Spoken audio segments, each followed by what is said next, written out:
नन्दिनि नन्दितमेदिनि विश्वविनोदिनि नन्दिनुते गिरिवरविन्द्यशिरोदिनि वासिनि विष्णुविलासिनि जिष्णुनुते भगवति हेशिति कण्ठकुटुम्बिनि भूरि कुटुम्बिनि भूरि कृते जय जय हे Mahishasuramardini रम्यकपर्दिनि शैलसुते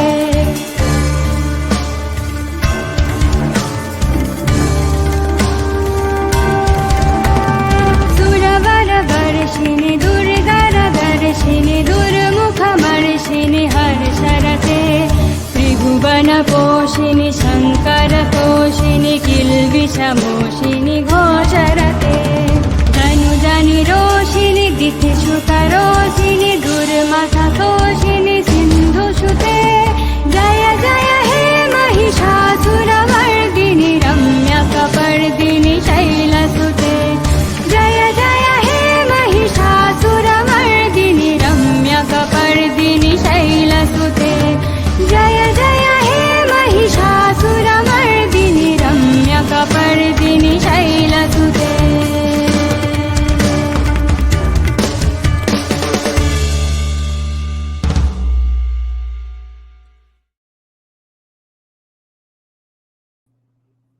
Hi guys, thank you for joining the live stream. I hope the audio is coming fine. Let me know if it isn't. So, hi Ninar, hi Aris, hi Jai Shri Ram. By the way, did you watch Navavimarsha live stream? Yeah, from the Navavimarsha account, whoever is handling it, I guess a lot of you are handling it at the same time, right? So yeah, that video was sent to me. I watched a bit of it, and it was a lot of fun. There was some great discussions, and I saw the comments of M Shastri in the comment section as well. That was also very juicy, very fruitful, constructive discussions. Anit Das is saying, আমার মনে হয় in future আরো এমন কিছু situation তৈরি হবে যাতে India Chittagong এবং রংপুর ছিনিয়ে নেবে. Quite possibly. Okay, so today's paper, Dr. Sumit Guha's paper, has a very provocative title, and I've been meaning to get to this for a long time now. Ninar and M Shastri have been also, I guess you all have read it already, right? So they have also been excited about the discussion for this paper. So it talks about, I think, so for those of you who are new viewers of ours and don't know the entire context, Sumit Guha is one of those academics, even if they are Marxist, even if they are not, even people like Romila Thapar, even Irfan Habib, these people are absolutely opposed to the way you know the criticism of caste system or casteism in India, okay? The fun part is that the entire view, basically to which the entirety of even RSS, BJP also agree, okay? Ambedkarites, mainstream liberals, okay? Casual liberals, casual politics followers, casual Hindus, Muslims, Christians, casual journalists, hardcore journalists all over the world. The consensus seems to be that casteism, caste-based bad behavior is obviously an evil thing, fair enough, but all of it stemmed from Hindu texts in general, and everyone did those bad behaviors by mugging up the pages of Manusmriti every morning they woke up and read, okay? And people like Irfan Habib, Romila Thapar, Declan Quigley, Nicholas Dirks, Sumit Guha, even Dayabati Roy, these people point out instances and example after example and show frameworks how that is not the case. Casteism was a way of small local autonomous groups governing themselves based on their professions. You can say profession-based guilds, associations, etc. And since different professions have different kinds of value and influence in society, and therefore power, therefore hierarchies arise and are born and occur inevitably even between those different guilds, and then every caste has some sort of discriminatory practices against the lower castes, and sometimes there is upward mobility, sometimes there isn't. We often have seen in papers of Hitesh Ranjan Sannal and Dipankar Gupta as well that yes, people, the moment they got a little rich, they would pay some Brahmin to declare themselves an upper caste or a bit more upper caste than they are at the moment, and they create fake genealogies descended from this goddess or that god, etc. That's how caste mobility always went about, and sometimes it didn't go about. And when it doesn't go about, Irfan Habib in fact points out that upward mobility is not there, downward mobility is not really there. There isn't even horizontal mobility, so you are not even changing to a different profession, even if that profession is in your similar, let's say, social status group. Even then, no one is really changing the profession, and no one seems to have a problem with it. And he says, why don't you all have any problem with it? It's a goddamn hierarchy. Hierarchies are unfair. It doesn't lead to equality.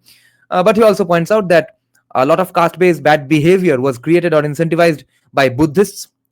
And the two most common myths are the three most common myths surrounding casteism, I think, is, and all of these three are just myths and not the truth, but all these three things are three factors, these three claims are considered to be truths by most people in India and the world over, which is that casteism is bad. Of course, with that even I agree, but it was absolutely the fault of specific Hindu texts, and nowhere else did casteism occur because there were no Hindu texts. That's something which can be called a lie or a myth. Second is Buddhism was sort of a fight back against this system.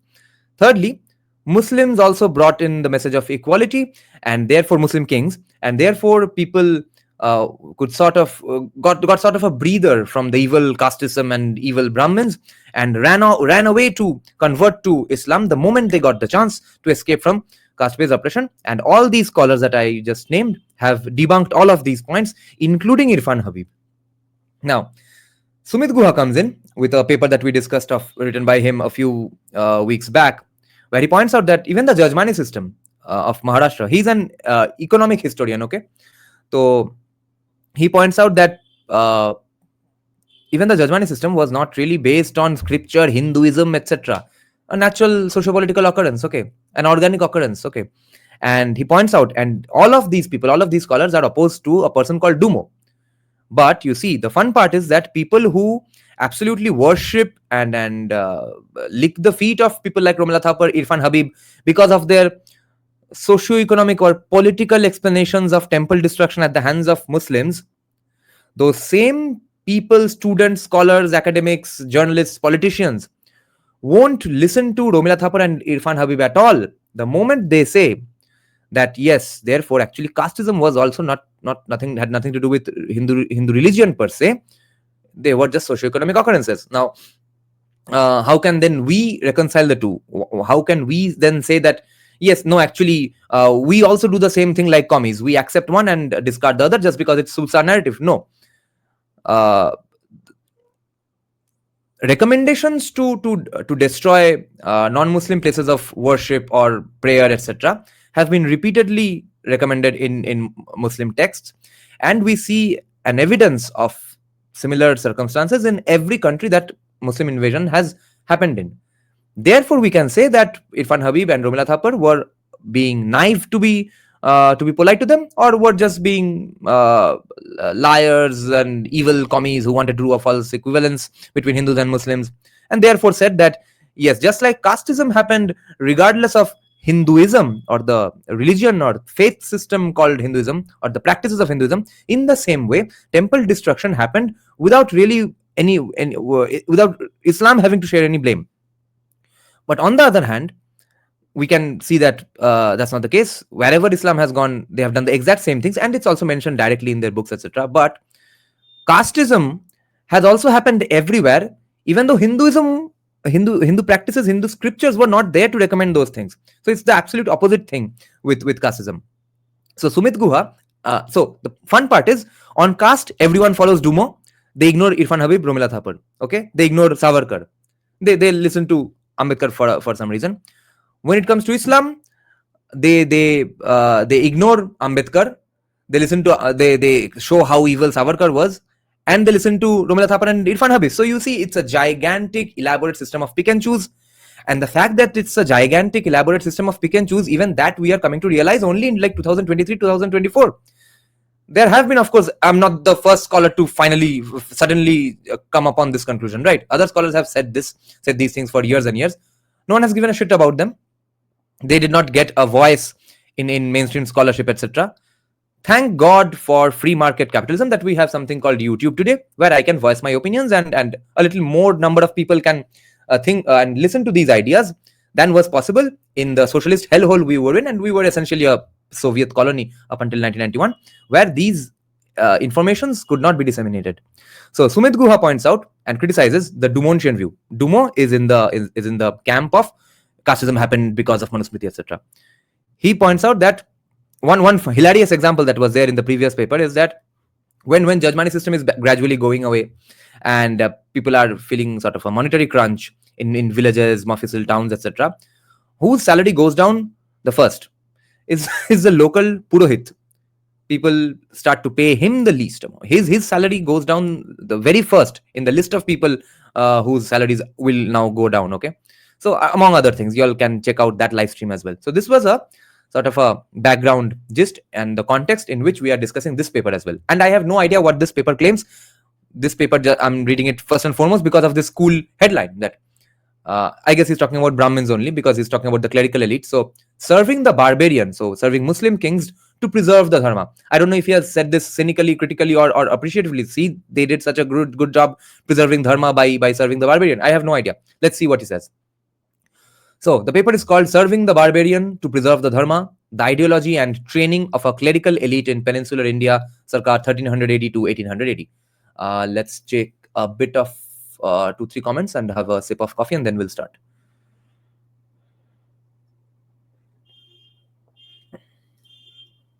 Hot TV is pointing out that Dada South Korea te दुम को emergency लेके जाए इधर 20 rank की करे.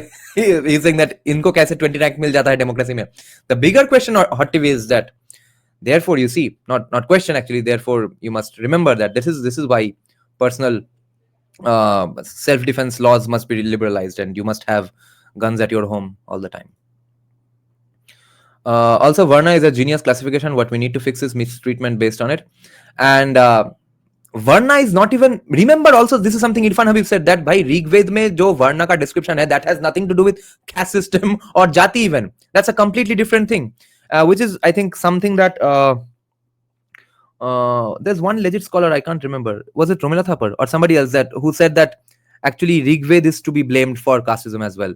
And Irfan Habib says, no, even Rigved is not to be blamed for casteism. He goes to that extent. Ninar, my counter argument to you in this limited scope and situation would be that there might not be even a need for classification because it's inevitable anyway. This is my libertarian critique of your claim basically, and I think the fact that influencers in the society came up with a classification, even that is inevitable, because that's what happens with prosperity. That's what happens with an advanced civilization. बहुत सालों से चल रहा है एक civilisation, वहां पे inevitable जो भी चीजें हो, अगर वो इनएविटेबल चीजों से दिख रहा है कि अच्छा ऐसे ऑर्गेनिकली हो गया, ठीक है, मगर इससे बेनिफिट मिल रहा है, तो हम इसको सॉलिडिफाई करते हैं या फिर बोलते हैं कि देयरफॉर यही करते रहो, सो उससे क्लासिफिकेशन भी होगा, इवन दैट्स इनएविटेबल. तो ठीक है. दादा south Korea, sorry, the discussion you all had. Sorokin also claimed India is not unique and that its stratification was something that happened in all societies. Yeah. Yesterday Sorokin one was relevant on this. Yes. And Varna is not even entirely might not be a status based classification. If at all it was, we are not sure which status was higher, because it may have well as been sort of a horizontal hierarchy, but jatis are definitely hierarchies, but they are status based hierarchies, and statusism and different status groups are always there. We don't need to classify them just to create extra problems. I mean, for someone following Hindu ideals, wanting to know what is his place in society, he can think in terms of Varna. No, if someone Varna doesn't, they are free to be outside the fold. Yes, the misconception will arise when they base it on only and only their family surname, etc. Varna classifications are absolutely applicable if they apply it to today's professions and their position in the status hierarchy of today's society, for which I'm saying that if not the real Janeu, give out actual Janeus to PhDs. And there I have received criticism from even right-leaning scholars, PhDs themselves, saying that Janus were a great and beautiful thing, and PhDs are such assholes, even though the people who were telling me, giving me these criticisms were PhDs themselves. But my point is that, are you then arguing that no Brahmin ever was a bad person or an evil person? And similarly, is no PhD at all a good PhD or a good person or a good scholar? No. Janus were sort of a symbol of your qualifications, and PhDs also must have that qualification. And that's how we create a living, breathing Indian Hindu society, where our symbols are put to effect in the same ways that they were meant to, not as a fucking museum artifact. At the moment, all our Hindu symbols are museum artifacts. We don't use them in real lives, unless we are now getting to naming our laws in Sanskrit ways. That's a start. I don't know why Indian car manufacturers or even foreign car manufacturers who sell in India still don't come up with fascinating Sanskrit names. What's the obsession with Skoda, Moda? No one gets the meaning of those fucking names. So we absolutely need Sanskrit names and stuff. So even those concepts and stuff. Kshatriya नाम use करो soldiers के लिए, police के लिए, और Brahmins word use करो IAS babus, bureaucrats, PhD सब के लिए, और तब देखो वरना कैसे कैसे कहां पे होता है, और तब तो दिख भी जाएगा कि बंगाल का कास्टिज्म भी है. Janu means you are going to study Vedas specifically. Doesn't matter. It is about implementation of culture. Dada, are you going to cover invasions of medieval India and counter to Marxists on that? Aren't we kind of doing that already? If you mean specifically, then maybe not, because I have specifically other battles to fight. Our culture has become ornamental, yes. Okay. And you see, Neener, back then, Janu meant you were going to study the Vedas, and for Vedas only the Janu was given, because Vedas were the highest ideal we could conceptualize and think of. Today, if other people are considering some things further more important than reading Vedas, studying Vedas, meanwhile they're wearing their Janus and also getting their PhDs. So why not just admit that not everyone's going to prioritize the Vedas? And I'm not saying that, therefore, take away the Janus from the people who are actually studying Vedas and the Purohits and stuff. No. I'm even in favor of a different colored Janu, let's say a blue colored Janu for PhDs. But expert on any subject matter expert who has a PhD and a subject matter expert like an actual Brahmin in Rig Vedas, both deserve a Janu, because they are our cultural symbols which we need to keep alive. Interesting you say that Skoda is the only car company that has had a Sanskrit named car, Skoda Kushak. Nice. I have Nityananda Mishra for Sanskrit names. Yes. Tokens. Dada, how do you counter the argument of women wearing Janu and reading Vedas or chanting those mantras? Countering that in what sense? I mean, are you against that or for that, and you want to counter the commies who might give an opposite description of this? Let's continue with, let's start the paper also.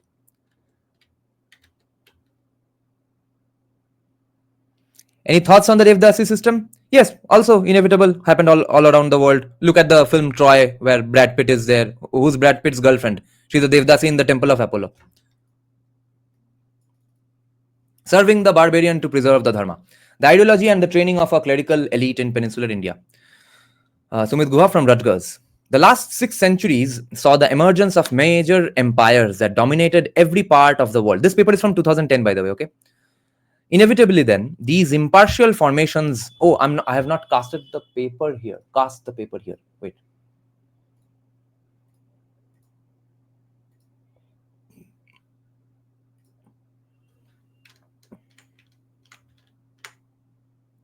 Yeah. They also developed complex systems of governance that deployed unprecedented numbers of scribes and accountants, often drawn from groups culturally distinct from the military elites. Literati serving Western empires have been much studied of late, but the phenomenon did not originate with them. This article examines one such prominent group, the Brahmins of peninsular India, through 5 centuries. It explores little-known aspects of their professional training. It then analyzes how they rose to a dominance that persisted well into the colonial era and deeply impacted the contemporary politics of India to the present day. There is a significant and growing body of research on the early modern era in South Asia. The abundant records from that period have allowed a multitude of research questions to be asked, and a few have been answered. We now know a great deal about many aspects of the empires and kingdoms of the period and can study them in a comparative setting. In 1997, John F. Richards wrote a survey of the major empires between 1500 and 1800 and suggested that they were regional variants on an early modern pattern. He listed 6 traits as characteristic of these regimes and found all of them present in South Asia in various degrees. One of these traits was certainly true not only of Richards's Mughal exemplar, but of many of its contemporaries, which is quote unquote new abilities to mobilize resources and deploy overwhelming force. These two abilities were, of course, interdependent. Overwhelming force needs resources, ultimately in cash, but consistent and systematic extraction of wealth from millions of small producers and traders required a large, permanent, literate, and numerate clerical establishment. Collector Sahab. Judicious disbursement likewise needed close control and supervision. Both of these functions presumed a large cadre of lesser literati, trained in more or less uniform secretarial and administrative practices, and yet inexpensive enough not to consume all the funds they collected and disbursed. But this was not a national government, still less a Weberian bureaucracy. Ethnically diverse and polyglot empires often utilized distinctive groups for these emerging functional organizations. Equally, specific elites often colonized the emerging structures of governance and used them for their own ends. Across Asia, we may cite the Phanariot Greeks in the Ottoman Empire, Central Asians, Muslim and Christian in the Yuan period of China, the Persian literati who dominated the upper levels of the Mughal Empire, and the Brahmins of southern India. This article will describe how the last named segment of the quote-unquote service gentry, to use C.A. Bailey's term, became necessary for emerging early modern states. It will then describe how Brahmins established a firm grip on the lower clerical positions under the Bahmani Sultanate and Vijayanagar kingdom, and how they took on prominent political roles in the late 17th to 18th century. It will introduce the reader to a class of training manual or mestak that prepared Maratha Brahmins for their role as state functionaries, and will consider the legends associating these texts with a great Brahman scholar minister to the last independent king of Maharashtra. In so doing, it will offer a way of reading such purportedly quote-unquote historical texts from pre-modern India. The global domain of culture is everywhere a cloud of the subcultures of distinct groups. The global domain of culture is everywhere a cloud of the subcultures of distinct groups. Nowhere is this truer than in South Asia. This article will offer a way of locating the technical and ideological culture of a small but influential elite, the worldly Brahmins of peninsular India through the 5 centuries ending with the colonial conquest of the region.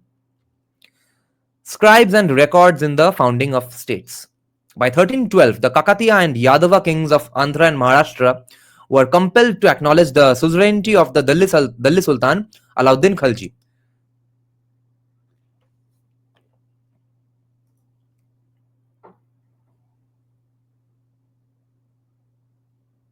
But it was only under the Tughlaq rulers 1320 to 1351 AD that provincial governors and permanent garrisons appeared in the region, so a standing army, and a significant Muslim population developed in a few towns. The portable wealth of this is a very important point, actually. Mysterious Sociologist was pointing this out to me. Remember this factor, guys. A lot of things are going to be now unfolding because of this phenomenon, okay? The emergence of standing armies. Before that, वो 300 के जैसा एक situation था कि what is your profession? I'm a potter, sir. What is your profession? I'm a farmer, sir. So now we get people who, when you ask what is your profession, and they reply "Au." So, but it was only under the Tughlaq rulers that provincial governors and permanent garrisons appeared in the region, and a significant Muslim population developed in a few towns. The portable wealth of the old towns and temples being exhausted by repeated plunder, a more settled administration had to be built. Repeated plunder.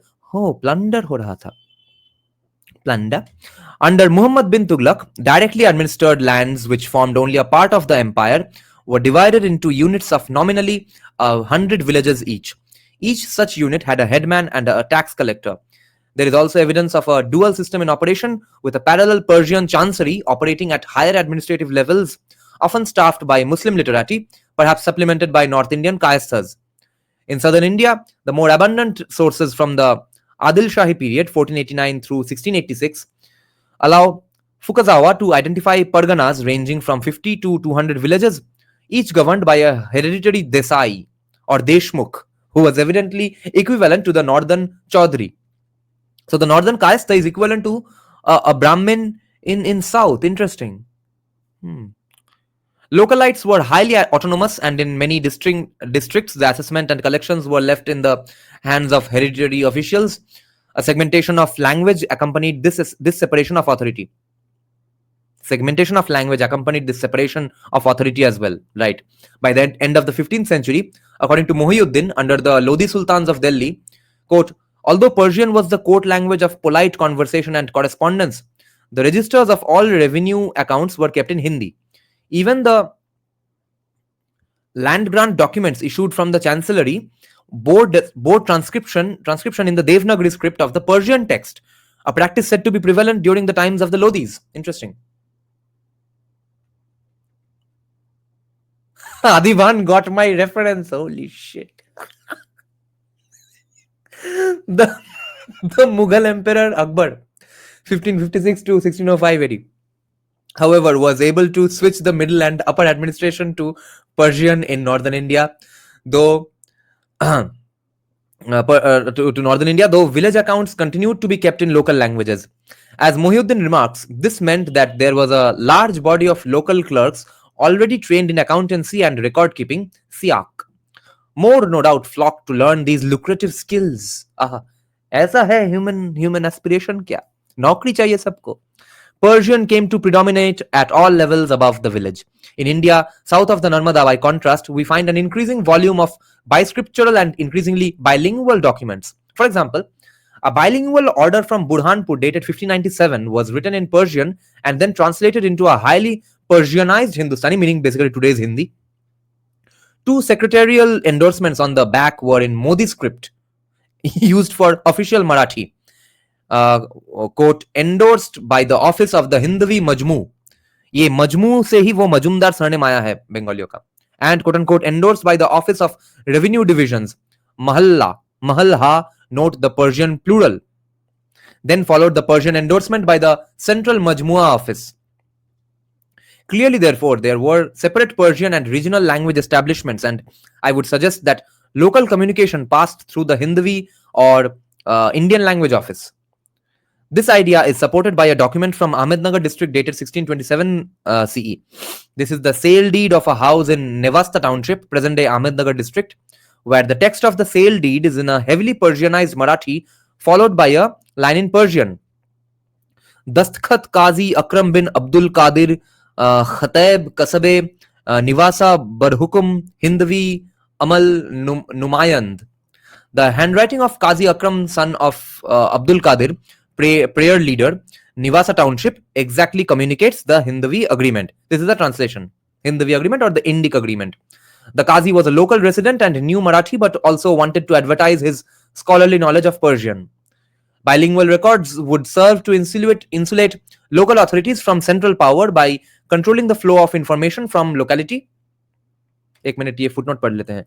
Muhyiddin says, see also S.I. Tirmizi, who says of the Lodis, quote, the document is written in Talik with transliteration in the Kaithi script. The Afghan practice of biscriptural documents continued under Sher Shah and is discernible in some documents of the early part of the reign of Akbar. Okay. So, bilingual records would serve to, why bilingual records? Okay. So, bilingual records would serve to insulate local authorities from central power by controlling the flow of information from locality to center. Dakhani grew up as a lingua franca for the courts and urban centers controlled by the Persianate elite, but did not reach into the countryside.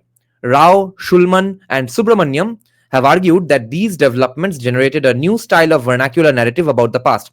Karanam, official scribal, or Karanam, I don't know. Karanam historiography full of concrete, though fanciful detail.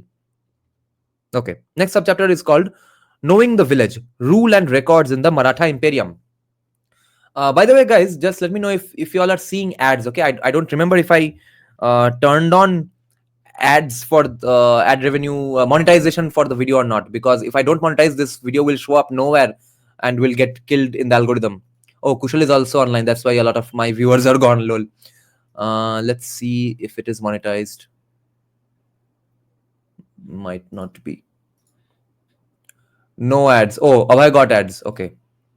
Let me just check in 1 moment.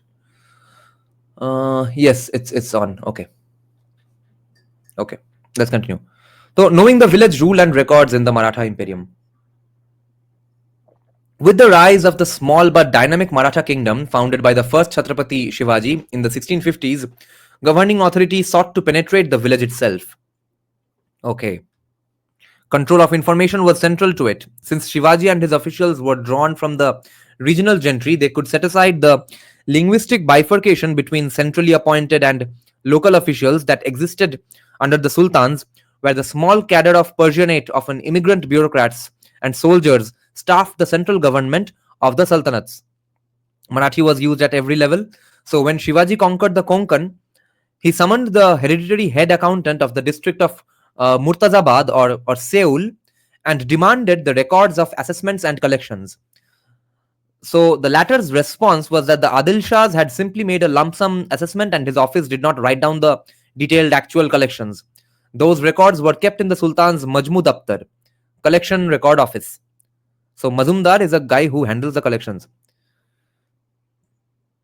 He was reprimanded. He was told that, quote, you call yourself Desh Kulkarni, provincial accountant, and do not write the collection and adiyars. The province's accounts are unknown, the peasants impoverished thereby. The province will become desolate, end quote. Therefore, accountants were appointed on fixed pay and prerequisites to keep records of the different subdivisions and the port of Seoul. The delinquent official was fined and imprisoned to ensure payment. The official was in fact telling the truth. Two different family genealogies contain accounts of Shivaji's creation of the village accountant or Kulkarni office. A memorandum compiled about 1766 by Trimbak Bapuji, Desh Kulkarni va Ganv Kulkarni, okay, so Gaon ka Kulkarni, began by saying that in the time of the Patshahs, his forefathers had done the work of Kulkarn.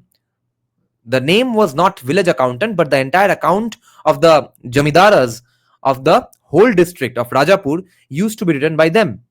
An original document from 1660 states that the Deshpande of the district of Tale went before Chhatrapati Shivaji and petitioned that as an order had been issued that the records were to be kept in measured units. Bighavni, Bigha se Bighavni, Bengali mein Bigha hai word. Records were to be kept in measured units, Bighavni. Therefore, village accountants should be appointed for the purpose. Six such appointments were ordered. This seems to have been the pattern through most of the coastal belt.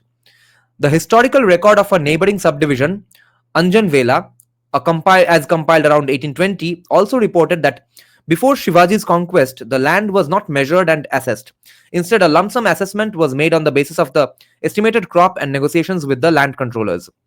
This tightening of control was lauded by one of Shivaji's officials, Sabhasad, who wrote that as soon as Shivaji conquered a territory, he appointed a fiscal official to look into the records and frame a revenue account. Then he would appoint other fiscal officials to manage its affairs, evidently to check on the work of the first set. He is also represented as having all the cultivable land measured and collections monitored by his own clerks, setting aside the traditionally dominant hereditary officials. Oh my God.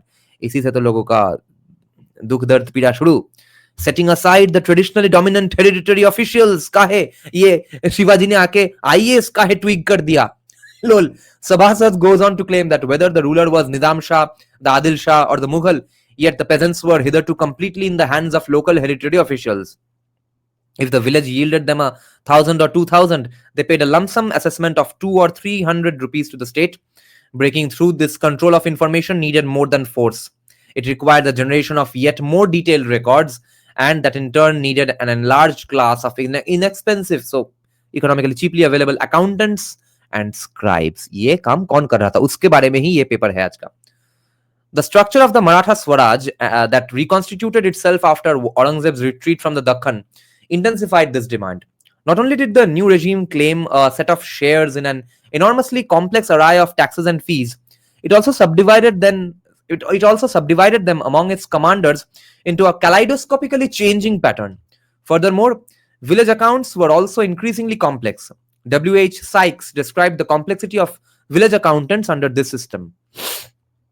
Quote, W. H. Sykes says, the fractional apportioning the above taxes to the cultivator, involving the compound operation of providing reduced shares for the privileged classes, the fractional deductions in a certain ratio in case of remissions, the fluctuating amount of the individual shares dependent on the fixed commutation cesses being yearly visible amongst a variable number of cultivators, the mutable character of the Sirusta Bhatta customary enhancement, which Seresta, even in Bengali, this word is today used, Seresta Bhatta, customary enhancement, which necessarily changes with the yearly varying total assessments of the village, and which Seresta Bhatta is not determinable until all other assessments are fixed, combine great evils, and unless to the most practiced, patient, and persevering investigator, present an inextricable mass of confusion. Even if fixed sums were divisible amongst a fixed number of cultivators,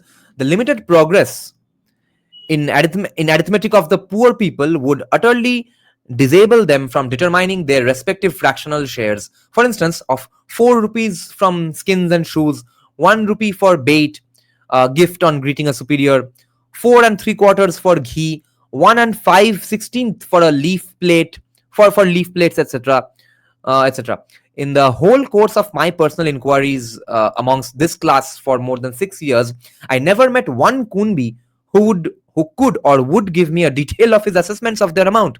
The constant reply was, the Kulkarni knows. This impenetrability then needed unraveling by great men who did not want to see all their resources dribble away. Potentates, great and small, also came to realize the importance of keeping accounts. A set of edifying maxims prepared for the education of the youthful Peshwa Savai Madhavrao in 1789 begins with the importance of keeping regular accounts of income and expenditure. That section then goes on to importance of regulating scribes, writing clearly, balancing the books, and learning multiplication, division, and all aspects of accounting. Only then does the text move on to introduce such standard pious maxims such as obedience to elders and avoiding the company of the dissolute, etc. Okay, वो थोड़ा moral lessons बाद में आता है, पहले hardcore lessons है कि भाई ऐसे ऐसे काम करना है, ये craft है, craft सीखो, उसके बाद अच्छे आदमी कैसे बनना है, उसमें भी थोड़ा दो चार बातें हम कर लेंगे. This was the regimen recommended even for one who was raised to rule, who had scores of literati at his beck and call.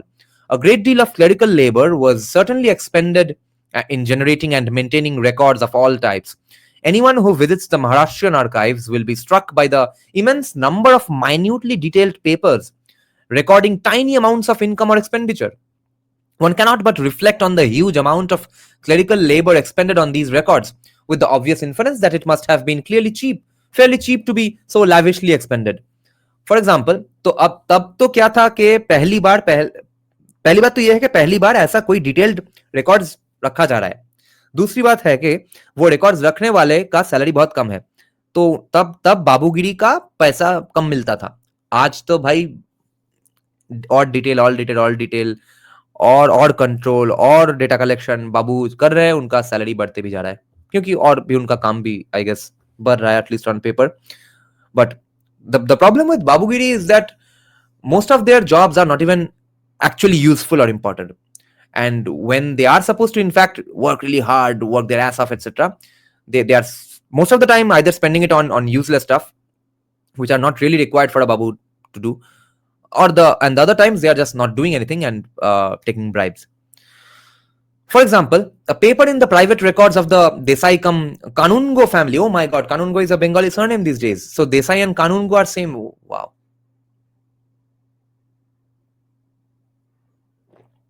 They understood Maslow's hierarchy of needs then itself. Off topic, Rishabh Shetty Shivaji film. The director Sandeep Singh is the Adibhan. I don't think Sandeep Singh is the director. Okay, he is only the producer. तो producer मतलब financer भी नहीं, ठीक है, वो सिर्फ एक उसका ही ब्रेन चाइल्ड है, वो सब हैंडल करेगा, वो फाइनेंसर ढूंढेगा, वो डायरेक्टर ढूंढेगा, डायरेक्टर के साथ बैठ के फिर कंपोजर ठीक करेगा, स्क्रिप्ट राइटर ठीक करेगा, उसका एक फाइनल से होगा, he is the guy heading the entire project. Okay, जैसे कि म्यूजिक प्रोड्यूसर का जो काम है इन द म्यूजिक डिपार्टमेंट, वो है फिल्म प्रोड्यूसर का काम. प्रोड्यूसर खुद का पैसा डाल भी सकता है, नहीं भी डाल सकता है, बट फाइनेंस करना वो उसका फर्स्ट एंड फॉरमोस्ट काम नहीं है एक्चुअली. तो Sandeep Singh has directed only one film which no one has seen. वो Sarbjit, Narendra Modi etcetera, all are his productions. तो yes, he is the one who's producing the Shivaji film as well. Kulkarnis are Marathi Brahmins, yes, sir. And who are apparently equivalent to North Indian UPite Kayasthos and Kanungos of West Bengal. तो Kanungo का caste exactly क्या है Bengali Kanungo का? Executive producer is more powerful, right? Anyone who visits the तो one cannot but reflect on the huge amount of clerical labor expended on these records, with the obvious inference that it must have been fairly cheap to be so lavishly expended. For example, a paper in the private records of the Desai cum Kanungo family of Nandarbar, now in Dhule district, lists the daily food expenditures of some literate subordinate on a journey. On the first day, he spends 7.5 coppers on dal and 4.5 on jaggery. The next day, he buys a शेर. ओ ये term भी बंगाली में है, ठीक है, एक शेर चाउल, एक mon चाउल, etc. So that's शेर. The next day he buys a seir of flour, maida at 3 3/4 coppers, and also some more jaggery and a little ghee. And I've unfortunately forgotten what jaggery means. If someone can translate it here, I'd be happy. On the last day of his journey, he indulges in a few pennyworths of flattened rice, poha, cooked with jaggery. Needless to say, such records also reflect the deep levels of distrust in the honesty of servants. ये भाई waste का एक अजीब criticism है India के लिए कि ये लो ट्रस्ट सोसाइटी है. तो भाई हम तो ट्रस्ट नहीं करते हैं, इसलिए हमारा कन्वर्जन भी नहीं होता है. मगर हाई ट्रस्ट सोसाइटी का क्या है कि पहले वो सब कोई केल्टिक माइथोलॉजी में बिलीव करते थे. एक दिन डंडा पड़ा, सारे के सारे ट्रस्ट करके क्रिश्चियन बन गए. अब डंडा पड़ेगा, सारे के सारे ट्रस्टेड सोसाइटी करके मुस्लिम भी बन जाएंगे. तो अगर तो ठीक है, ट्रस्टेड सोसाइटी भी एक अच्छा बढ़िया सोसाइटी है. I have lived in the hills, so even I have grown up for a while in high trust societies, so I know the benefits of that as well. But वहां पे भी conversion उतना ज्यादा ही है, इसलिए शायद. मगर at least acknowledge that high trust societies do come at a cost. So my point here is that even Arthashastra recommends that do not trust those government servants. Okay, that famous quote, just like you never know when the fuck a fish is drinking and ending up drinking water, even though most of the time you think he's seemingly floating around in water. In the same way, you never know when a babu siphons off public money. So needless to say, such records also reflect the deep levels of distrust in the honesty of servants. गुड़ is जगड़ी. अच्छा, गुड़ बांग्ला गुड़.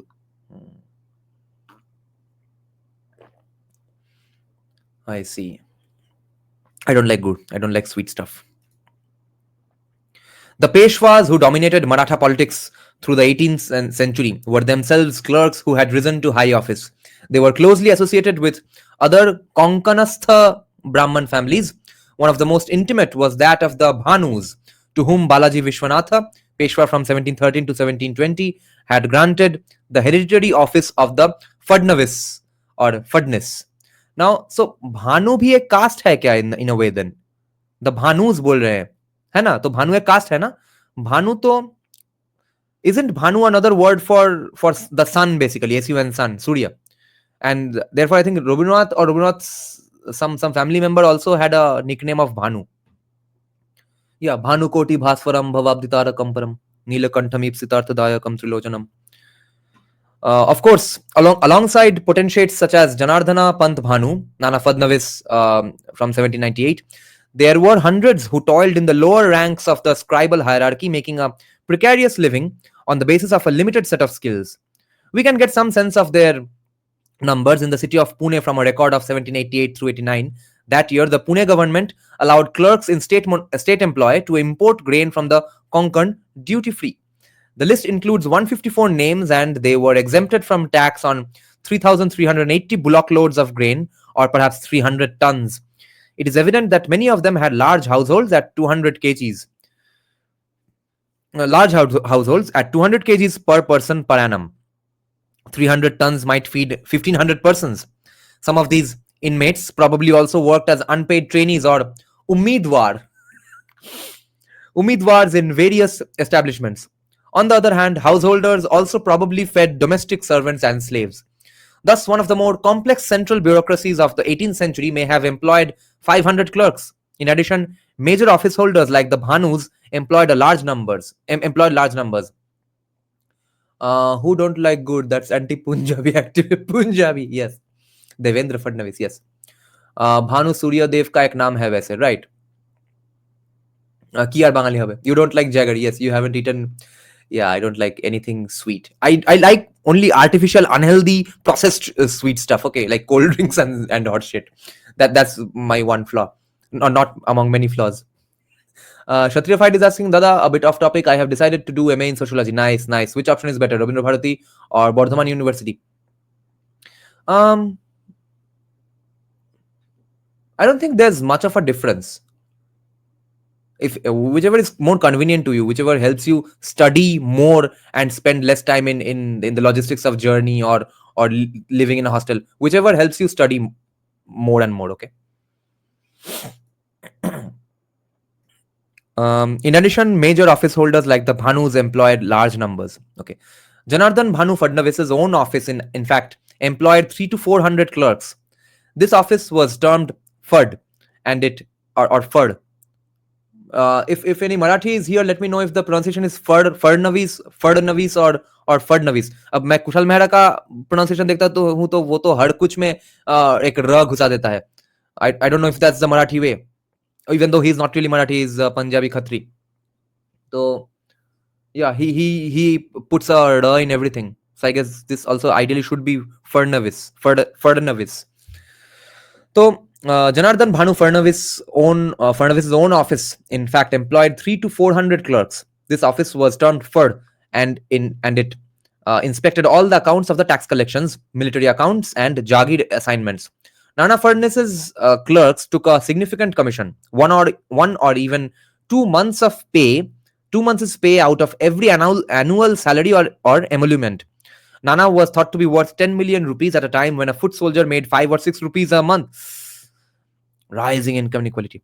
Khare's description is supported by documents from. Actually, you see, in that sense, it's not even rising income inequality because it's still better than the previous years. Khare's description is supported by documents from Furness's own records.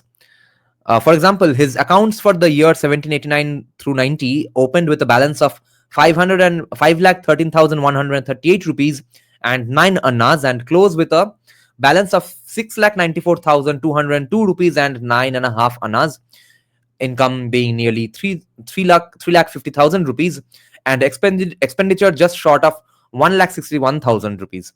Money never seems to have been paid or received without some levy for karkuni, clerk's fee.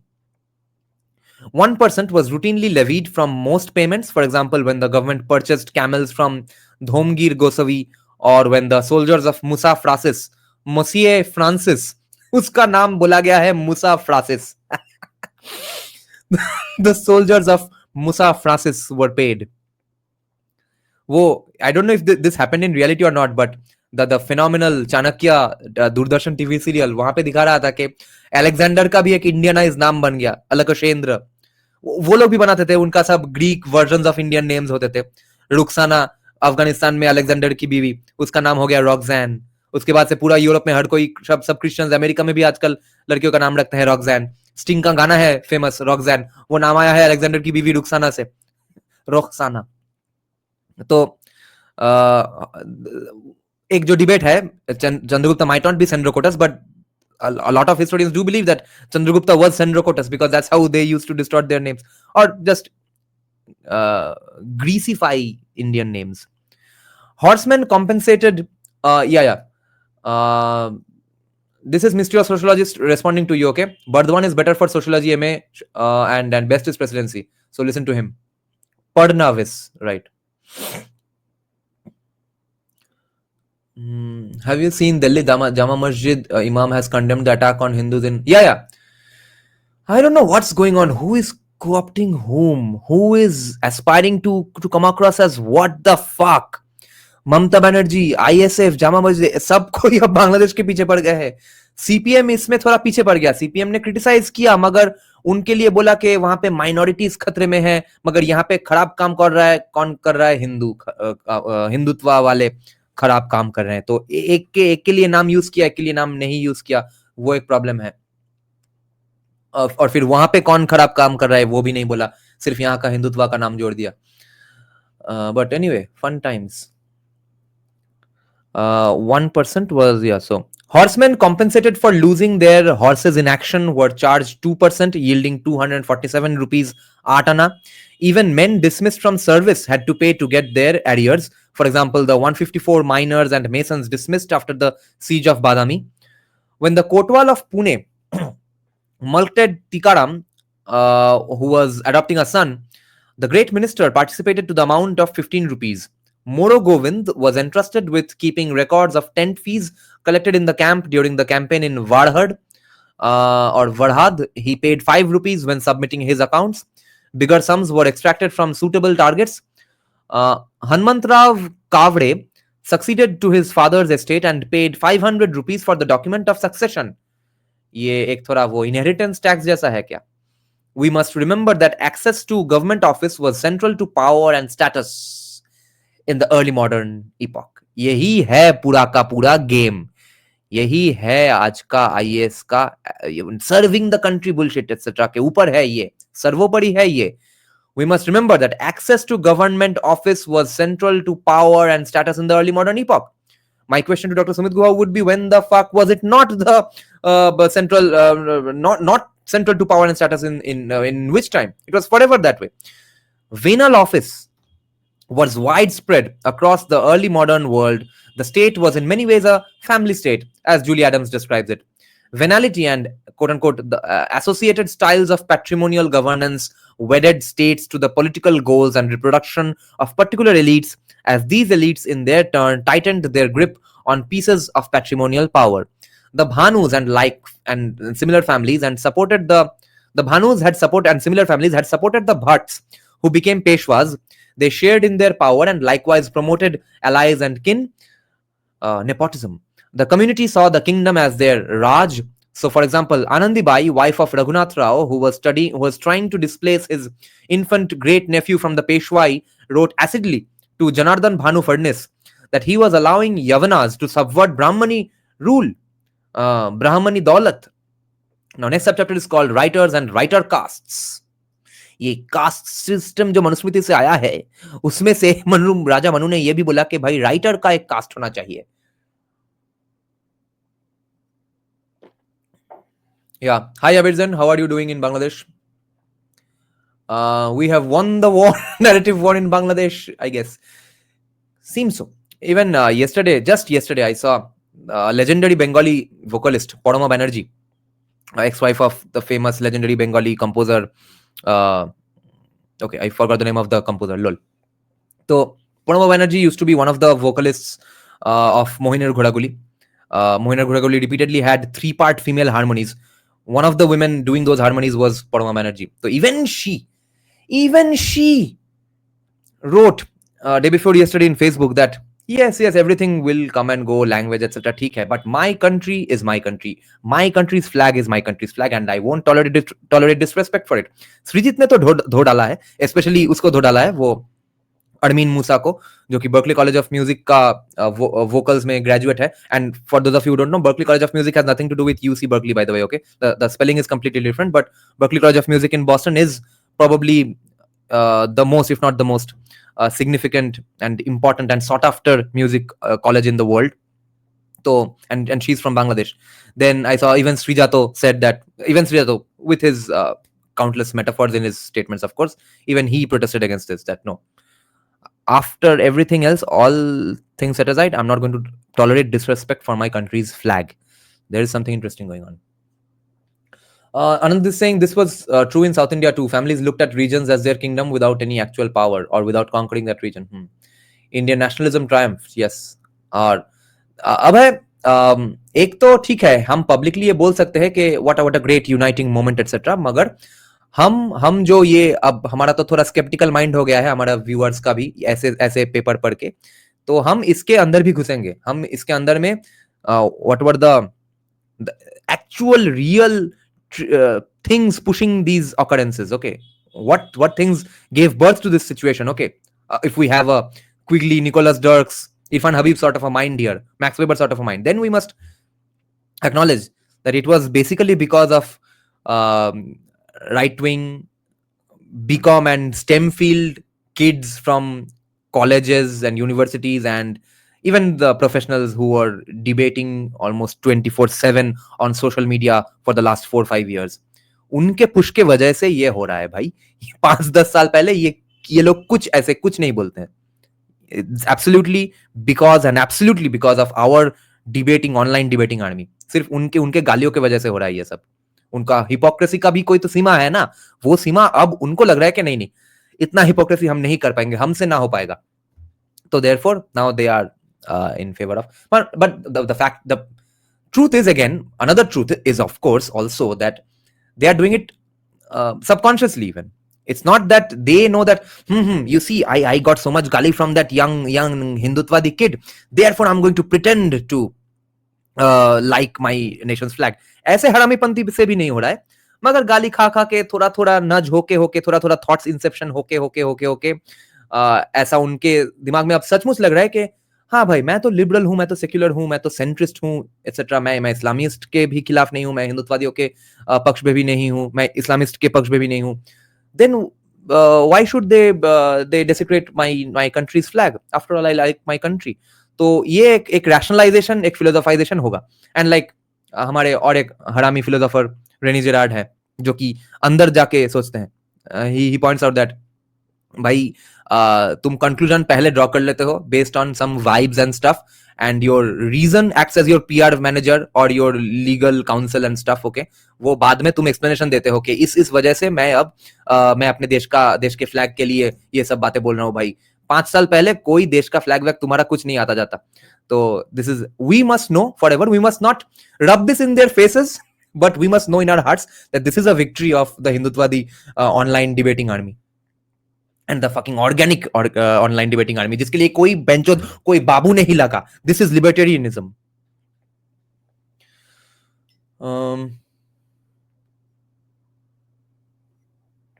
So writers and writer castes. The social history of the professional clerks, accountants, scribes, and copyists who generated the records has received relatively less attention than the formation and functioning of the early modern states on which there is a large literature. Studies are usually limited to particular caste communities, and there have been some more or less scholarly caste histories, such as Kurva's history of the Dakshinatya Saraswats. Scribal groups also first attracted scholarly attention when they were the subject of caste histories. Ronald Inden drew rather uncritically on caste traditions to construct a speculative history of the social structure of upper caste Bengali Hindus. From southern India, we have two early and important examples in Frank Conlon and Karen Leonard on the Chitrapur Saraswats and Hyderabad Kayasthas respectively. By the way, do you all know, I heard this at Deepaldar's Bengali version of Bangladeshi Hindus book launch. I didn't know this. There was a speaker who pointed this out, that he was being sort of like us and mysterious sociologists, that देख के Bengali Hindu का कुछ नहीं होने वाला है. They're not going to wake up, give up, bro. There are suicidal rates, etc. But in order to give an example, he said that what will happen? Bengalis will either convert or forget their language, etc. तो language भूल जाएंगे भी तो क्या होगा? Like Kayasthas all over the country had a separate language of their own. It was called Kayati. No one knows it today anymore. Kayasthas have integrated into the respective regions they've gone to. So even in that same way, even Bengali language will disappear.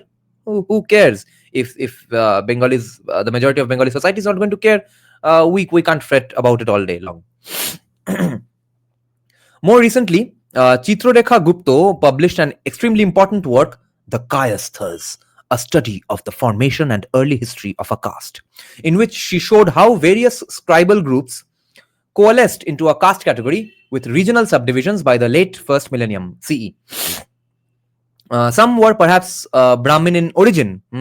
She also commented on the often hostile representation of them in Sanskrit literature. सिर्फ शूद्रों के खिलाफ थोड़ी hostile representation है. तो अब I need two point out again, तो अब Duomo वगैरह जैसे लोग आके बात किससे कर रहे हैं while discussing Indian history, Indian culture, caste etcetera. अगर वो बंगाल में आके बंगाल का कोई पुरोहित, स्थानीय पुरोहित, एडजेसेंट पुरोहित लाइक ब्राह्मण से बात करता है, तो उसको वही मिलेगा कि हाँ सुबह से शाम सब लोग मनुस्मृति पढ़ते हैं बैठ के और उसके बेसिस पे हम चलते हैं अपने अपने कास्टिज्म करने. अगर वो हरियाणा जाता तो वहां पे जाके डूमो को लगता कि Jats run this society and that's why casteism happens. Maybe Jats have written some other version of Manusmriti, maybe Jat smriti, वहां पे है casteism. So who you are talking to, that also is going to affect your research. So Rosalind O. Hanlon also offers a rich account of the social history of this community over some 500 years and embeds past and recent scholarly debates concerning them in that context. I would speculate that some of the animus that Gupta notes might stem from the Kayasthas' oversight of the numerous Brahmins who had received land grants in previous centuries. अरे भाई यहाँ पे कोई middle caste और lower caste वाले हैं क्या? चलो पॉपकॉर्न निकालो, अपर कास्ट में बवाल होगा. I would speculate that some of the animus that Gupta notes might stem from the Kayasthas' oversight of the numerous Brahmins who had received land grants in previous centuries. तो ये कैसा है, समझ रहे हो? Okay, these are the new bureaucrats who have joined maybe in BJP's regime and are now poking the bear of the वो Congress era का जो एलिट्स थे, उनके अब प्रॉपर्टी ढूंढ निकाल रहे, खोद के निकाल रहे कि हाँ सब लेजिटिमेट है कि नहीं. वैसा सिचुएशन है अभी, मगर है ये सब elite. If more recent centuries are any guide, many of the grantees would violate the conditions of the grant in one way or the other and naturally loathe the upstart clerks who would expose and consequently mulct them. Lol.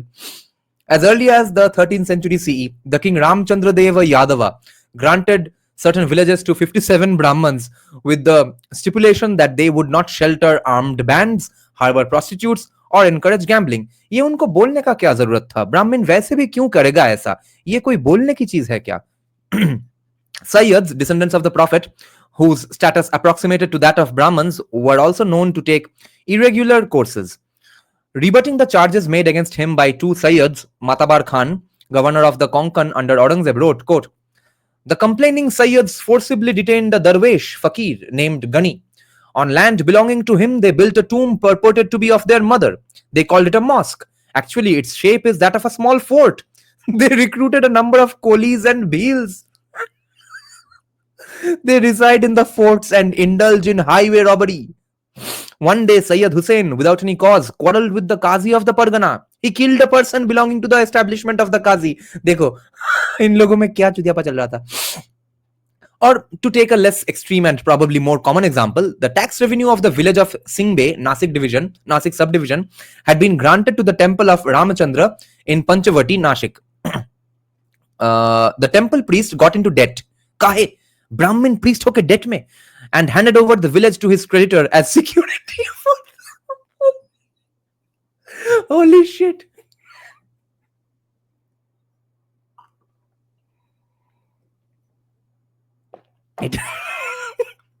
The temple priest got into debt and handed over the village to his creditor as security for the loan. The temple's income was consequently reduced. The Pune government discovered this in 1777 and dispatched a clerk to take charge of the village and see that the revenue was appropriately spent. It is therefore likely that scribes and record keepers who recorded and reported such matters would not be popular with the rentier literati, meaning the literate, highly educated people.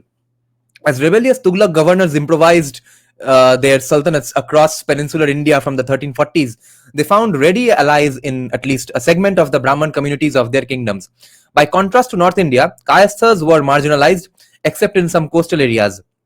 Richard Eaton, describes how the routine business of government had to be conducted in the regional vernaculars. So the sultans, quote, found that the most efficient way of managing their judicial and revenue bureaucracies, both of which came into regular contact with village communities, was to employ those same classes of skilled, literate administrators, mostly Brahmins, that for centuries had served ruling authorities.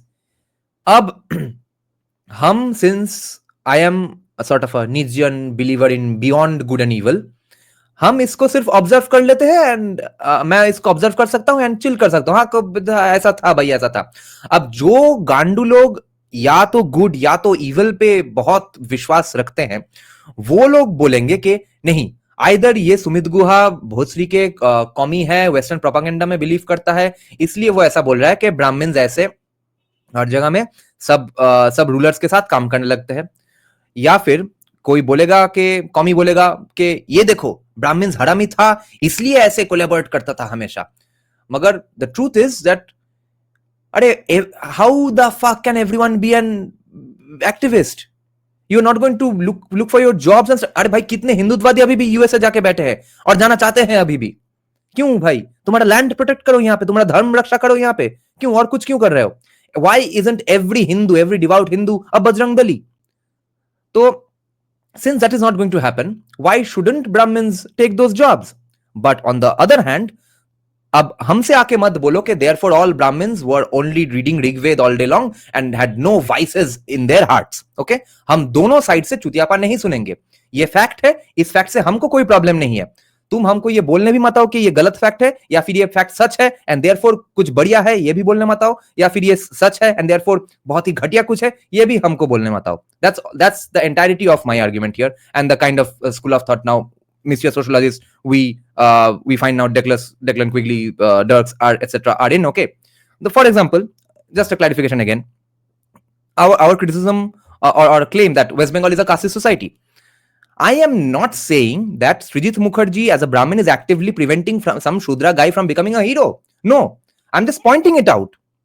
But the reason for that is that, you see, in the same way that you, for some unconscious reason, just happen to not work with anyone other than a Brahmin Boiddo Kaisto, for those same reasons, everywhere casteism works in those same ways. Maybe the degree is different because the incentive structures in other states relating to castes are different. So you don't give gali to a lower caste actor and stuff. But by end result same ही है. End result है unconscious या conscious bias के वजह से. तो वो bias अगर खराब है यूपी में, तो वो bias खराब है बंगाल में भी. That's the entirety of my argument. So on the other hand, Brahmins certainly suffered widespread loss of lands, endowments and temple employment that accompanied the conquest. देखो, Brahmins के साथ खराब भी हो रहा है. यही प्रॉब्लम है थोड़ा दोनों साइड का ही, कुशल साइड का, अभिजीत मित्रा साइड का, और फिर वो Brahmins did many good things etcetera side का भी. यही है reality. How can Brahmins, a varna which has countless jatis amongst themselves, be uniformly good, nice and dharma protectors all across this gigantic country? How is that even possible logistically and for thousands of years? So perhaps it was more than inertia that brought them into Sultanate employ. So bhai, Brahmins are now taking jobs in the Sultanate.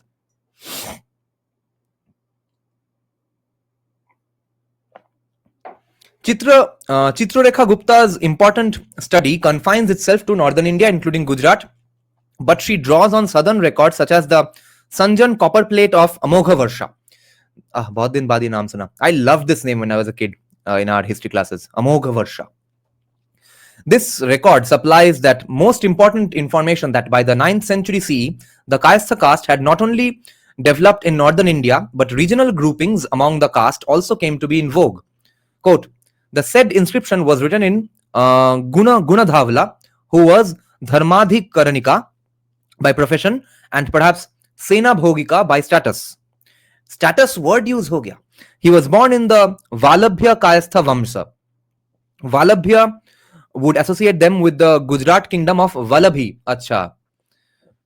We read about this in history.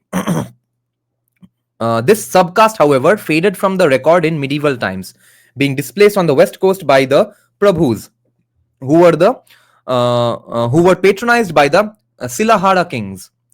These Prabhu Kayasthas began to play henceforth the leading role, ousting the Vallabhya Kayasthas from the scene. It is possible that for this reason, that the name of the Vallabhyas was lost forever and is not even found in the list of subcastes of the Kayasthas of northern India. The Prabhus were seen as rivals by the Chitpavan Brahmans. The first Chhatrapati Shivaji was reported to have ensured that the command of his force was shared between two Marathas, a Brahman and a Prabhu, with the idea that this made collusive betrayal less likely. Good administration. Under Savai Madhavrao, Prabhus were warned by the Peshwa not to imitate Brahman customs and to conduct themselves like Shudras. Arey bhai, ye kya hai? Prabhus were warned by the Peshwa ke Brahman ka nakal mat karo, Shudro ke tarah behave karo. The Prabhus nonetheless maintained a significant presence as a landed and literate elite, many of them finding employment under the Bhosles of Nagpur, a dynasty that was consistently aloof from, if not at war with the Peshwas. They also maintained a strong presence in Bombay and the Portuguese Estados northern province from Chaul to Daman. But to return to our theme, the disappearance of the southern Kayasthas as significant social group and their replacement by Brahmins during the early centuries of Turkish rule, okay, Kayasthas को displace कर दिया Brahmins ने कैसे? Turkish rulers को serve करके. Brahmins during the early centuries of Turkish rule presents an interesting but still unexplained contrast to what happened in northern India. वहां पे उल्टा हुआ, I see. In both regions, the lower levels of the official hierarchy, especially one would expect the office of Hinduvi writer, were staffed by Hindus. Fukazawa's important study of local administration under the Adil Shahi sultans showed the predominance of Hindus in his region. We may assume that they were Brahmins at that level. Central bureaucrats or havaldars, ए के ऊपर दाग दिया है तो हवाल उच्चारण होना चाहिए, but वैसे तो हम आज उच्चारण नहीं करते हैं, शायद पहले हवालदार था. Central bureaucrats, havaldars changed frequently. Abhay Singh जितनी आबादी उतना हक. जितनी जनसंख्या उतना अधिकार. सेंट्रल ब्यूरोक्रेट्स हवलदार्स, अच्छा सेंट्रल ब्यूरोक्रेट्स को हवलदार बोला जाता था, तो आजकल हम सेंट्रल गवर्नमेंट के आईएएस बाबू को हवलदार बोलना शुरू करें क्या? देखो उनका अननोन कास्टिज्म कैसे जग उठता है कि काहे हमको भोसरी के हवलदार काहे बोल दिया, because now havildar has become a polluted profession even though there is no ritual surrounding हवलदारी. okay, but वो पॉल्यूटेड प्रोफेशन है क्योंकि वो हर रोज के मतलब गुंडे मवाली डाकुओं के साथ मिंगल करता है, तो उसका है पॉल्यूटेड प्रोफेशन. इनका पॉल्यूटेड प्रोफेशन नहीं है क्योंकि ये नरेंद्र मोदी के आसपास घूमता है, उनके साथ आसपास बैठ के मीटिंग करता है, चाय पीता है, तो वो अब हवलदार का तकमा मतलब लेट्स से टाइटल कैसे एक्सेप्ट कर लेगा. Central bureaucrats or havaldars changed frequently. For example, 18 of them held office in the Pargana of Y in the 32 years ending 1667. Out of these, 14 were Hindus, some perhaps with local connections. अच्छा देखते हैं किसके पिताजी किसके चाचा वो विधायक थे. Fukazawa writes, the overwhelming majority of clerks also seem to have been Hindus. From the names appearing in the Marathi records, we find that all the clerks were Hindus except the office superintendent, Nigavan, and the captain of stationed soldiers, Sarnaubai, who were Muslims.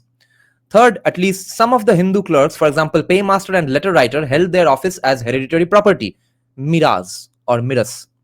G.T. Kulkarni confirmed this supposition on the basis of a different set of documents. So coincidentally, कुलकर्णियों के बारे में research में एक actual GT Kulkarni नाम का कोई scholar भी खुद कंट्रीब्यूट कर रहे हैं. तो we may link this with Burtonstein's suggestion that the importance of Brahmins for the Vijayanagar Empire lay in the fact that they were dependable agents of central power. Located in strategic forts, they served to balance the prebend holders and chieftains who might otherwise spin out of imperial control. तो समझ रहे हो किसके लिए किन किन चीजों के लिए स्क्रिप्ट डिफरेंट स्क्रिप्चर्स पुराण एटसेट्रा लिखे जाते थे to keep this entire system stable, ongoing. Richards has argued that many Brahmins were found as tax farmers in the kingdom of Golconda. The Mughal government after 1687 tacitly allowed this system to continue in some areas, but in general tended to displace Hindu elites associated with the previous regime. This process was in large measure repeated by the successor regime of the Nizamul Mulk Asaf Jah the First. So, central offices in Hyderabad state came to be controlled by a small group of Kayasthas. These originated in those who accompanied Asaf Jah from the north. Karen Leonard's painstaking study of Hyderabad Kayastha lineages shows how they quickly took over important offices and turned them into a sort of hereditary appanage. हाँ, ये सब मनुस्मृति पढ़ के हो रहा था भाई. ये अब तुम बोलो आके कोई. ये लोग सुबह से शाम राजा मनु पढ़ रहे थे और उसके बाद डिसाइड किया कि हाँ, एक बार मैं असफ जा के ऑफिस में घुस जाऊं, उसके बाद मैं हेरिडिटरी एपेनेज करूंगा क्योंकि राजा मनु ने बोला है. The widespread distribution of these late-coming North Indian Kaisers as far as Arcot shows how they leveraged their privileged access. यही है असली game. Privileged access to the incoming Mughal Empire to supplant other competitors in office. तो ये standard corporate politics है. उससे उससे उससे बढ़कर भी कुछ नहीं है, उससे हरामी भी कुछ नहीं है, उससे बढ़िया भी कुछ नहीं है. जस्ट प्लेन एंड सिंपल आज के दिन का ऑफिस पॉलिटिक्स है. उसको तुम इनएविटेबल बोल के मूव ऑन कर जाओ या फिर डिफेंड करो, नहीं तो गाली दो बैठ के अगर गांडू हो तो. But they quickly focused on controlling a few lucrative offices and never displaced Brahmins in the countryside. Leonard remarks how, quote, differences in the kind of political and economic resources the Kayas families controlled, record keeping, military or household positions, were important to the survival of families and the transmission of resources to the descendants. The Saxena and Gaur Kayasthas, अच्छा Gaur Kayastha मतलब Bengali Kayasthas or what?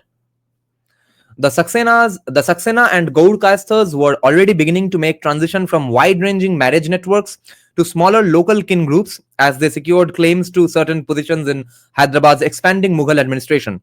The 19th century began with the consolidation and decentralization of Hyderabad's Mughlai administration, processes that allowed Kayasth and other kin groups to control positions through the practice of bilateral inheritance. End quote. They reversed the Indic norm of virilocal marriage by importing sons-in-law to expand their lineages and gradually formed a subcaste. The rise of this group of Kayasthas might also be explicable in terms of Mughal distrust of the Dakhani Brahmins who were so prominent in the Maratha resistance to the empire. But the alignment of religious centers, political domains and caste boundaries was also found for Chitrapur Saraswats. Conlon describes how Saraswat history, quote, suggests a pattern through which the code of a jati was formed by members of a few families in roughly similar circumstances with a presumption of common background. Yes, common consumption pattern therefore है ना, common degree of proximity to power है ना, इसीलिए तो वो अलग cast होगा, इसीलिए तो ब्राह्मण बोध कास्ट मिलाकर भद्रलोक नाम का एक कास्ट हम बोल सकते हैं. The endogamy was not absolute because far more families joined in the connubium, you see.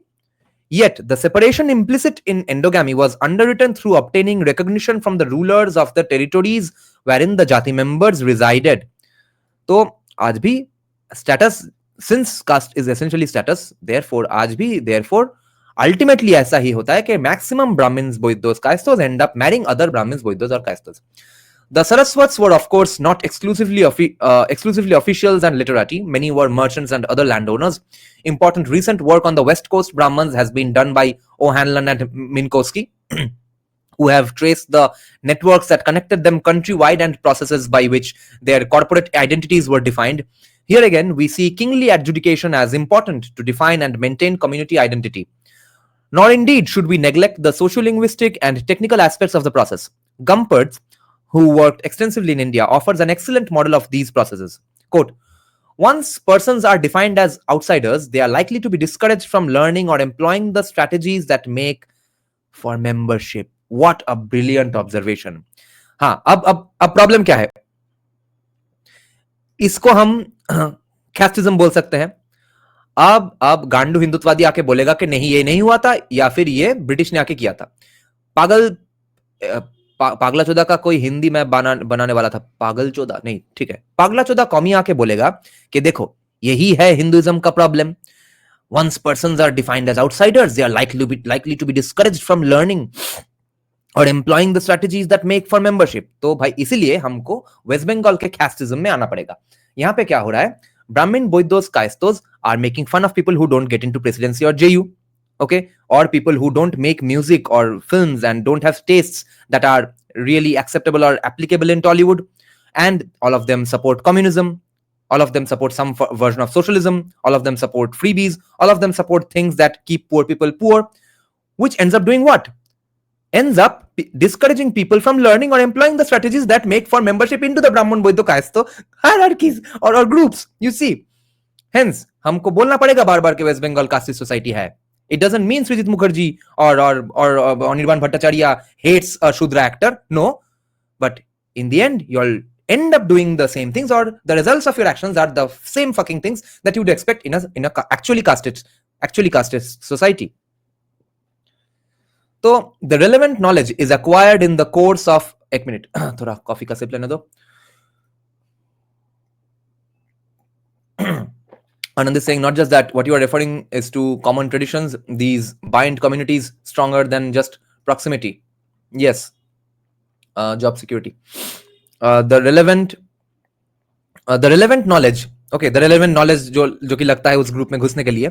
The relevant knowledge is acquired in the course of socialization processes that rest on informal peer contact, such as is characteristic of institutionalized relationships. What a brilliant observation. भाई ये कौन है गम्पर्स? इसका कभी नाम से नहीं सुना. एक मिनट ये गूगल करके देख लेते हैं कौन है गम्पर्स. What a nice, what a great caste scholar. He also seems to get casteism. Gumpers.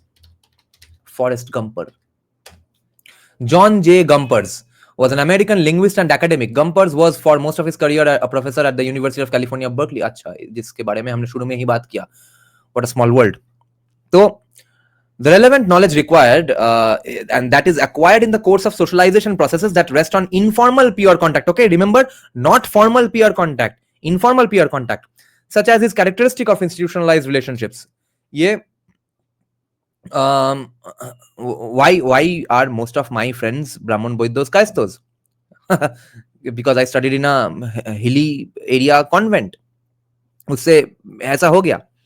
So informal peer contact. Family networks are a prime example, but occupational ties, including academic networks, bounded along disciplinary lines, and certain types of voluntary association also qualify. Yes, it is because of the relationship of knowledge to actual participation in human groups that knowledge of rhetorical strategies can become a badge of membership. How are the above described population units tied into the society at large? One explanation is that community-wide power relationships determine the types of networks and associations available to a particular local population. We can argue that learning is ultimately constrained by the political economy that controls access to learning opportunities. Again, Bengal. Communists ने English learning ban कर दिया. सफर कौन किया? कोलकाता का भद्रलोक तो सफर नहीं किया. वो लोग इंग्लिश मीडियम प्राइवेट अच्छे कॉन्वेंट में चले गए और फिर यूएसए चले गए और फिर बोले कि सीपीएम ने बढ़िया काम किया है.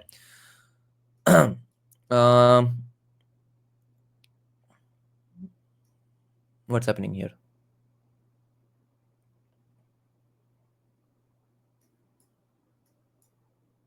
लोल, ये क्या अजीब चीज हो रहा है. एक minute. Let me see Anand's comments. I disagree. We need to use in-group, out-group mechanics rather than just caste. Caste is ideological. The former comes from pragmatism.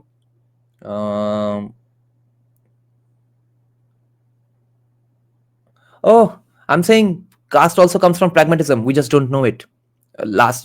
उसके ऊपर philosophization and rituals का एक layer चढ़ा दिया जाता है. Using caste says these distinctions were ideological, not erupting from self-serving pragmatism. See, your example of English learning again is not ideological, but self-serving pragmatism. Yes, and this ends up being caste. एक minute.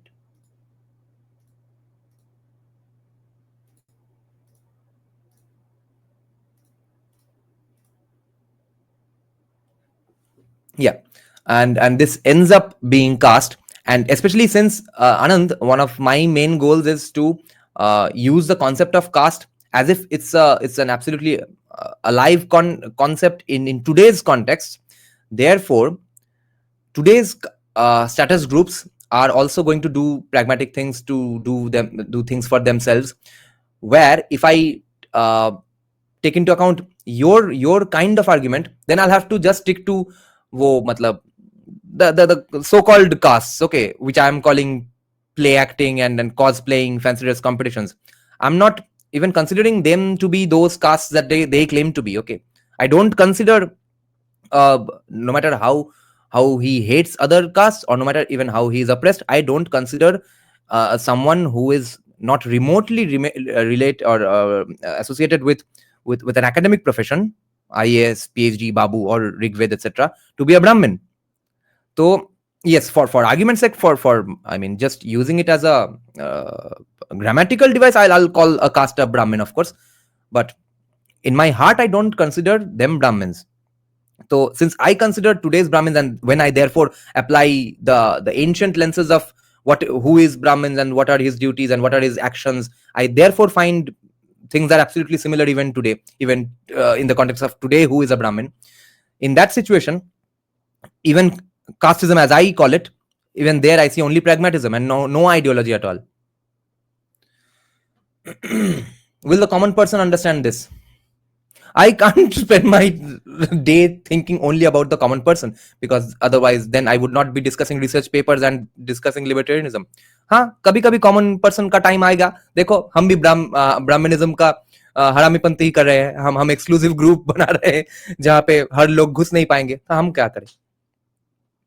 While the exact processes remain obscure at present, Brahman predominance in state business in southern India appears to have grown during the Vijayanagar and Bahmani era. Garcia e Orta was a physician who had exceptional access to the court of the Sultans of Gujarat, Kambaya, and Ahmednagar, Balaghat, and also held an estate on the island of Bombay in the early decades of the 16th century. He says of the Brahmins of Gujarat, southwest coastal India, Malabar, and Balaghat, Maratha Plateau, that they had higher status than the Baniyas and served the kings as supervisors of government affairs, scribes, recorders of land revenues, and ambassadors.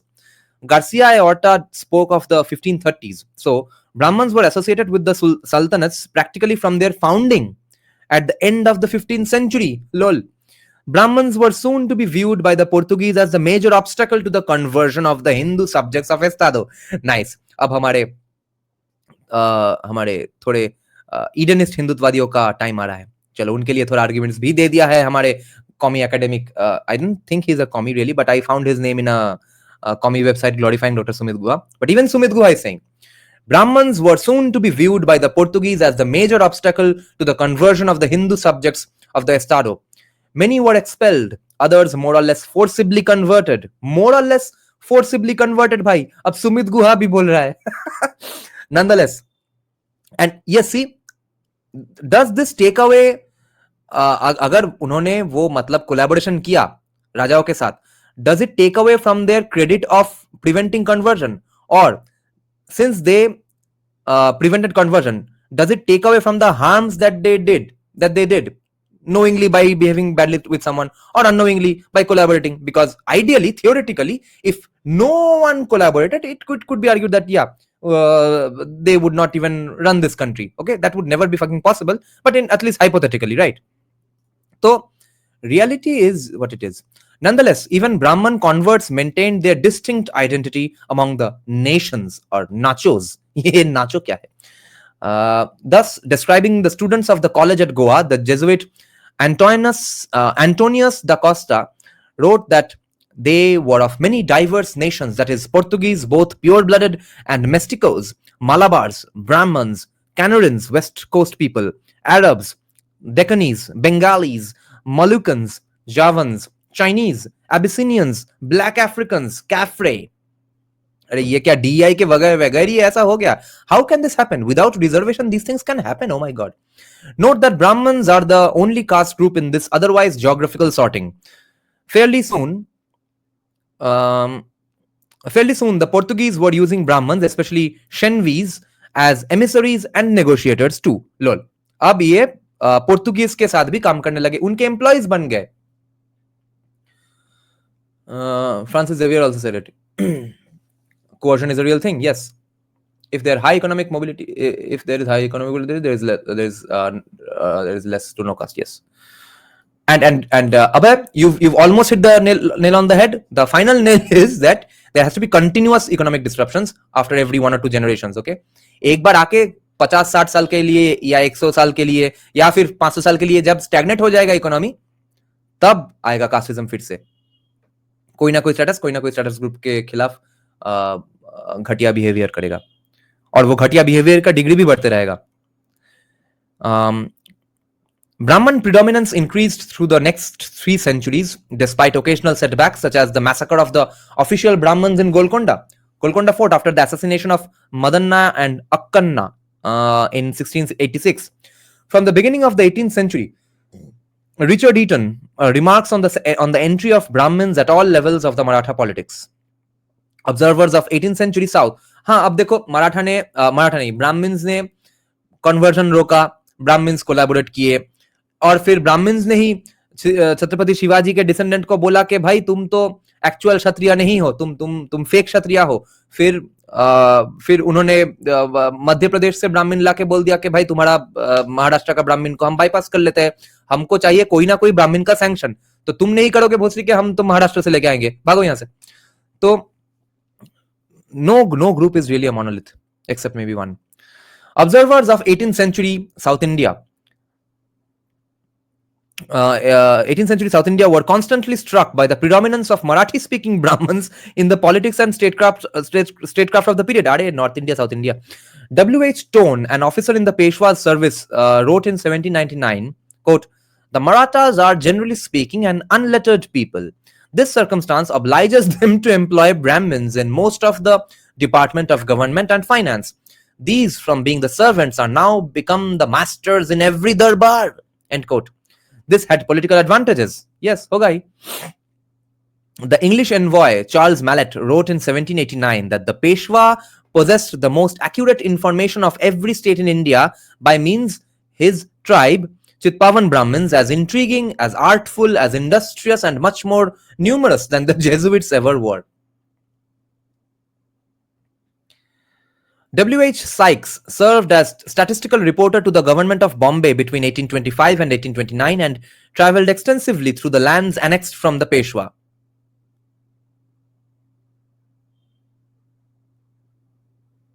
He frequently remarked on the illiteracy prevailing in the countryside. Quote, तो देखो अगर ruler illiterate है उनको चाहिए होगा Brahmins, और ये हमेशा ही होता है, except I think for the first time in the history of mankind we are seeing a ruling class who does not see the value of the educated class. So, quote, "At present, the little education that exists is confined to the Brahmins and to the shopkeepers, Shaitis and Mahajuns, or Mahajan, okay, Mahajan, moneylenders. The Kulkarnis or accountants and village clerks are always Brahmins. Many of them are shrewd and very quick and possessed of an infinite ingenuity in avoiding the detection of a fraud or mistake in their papers.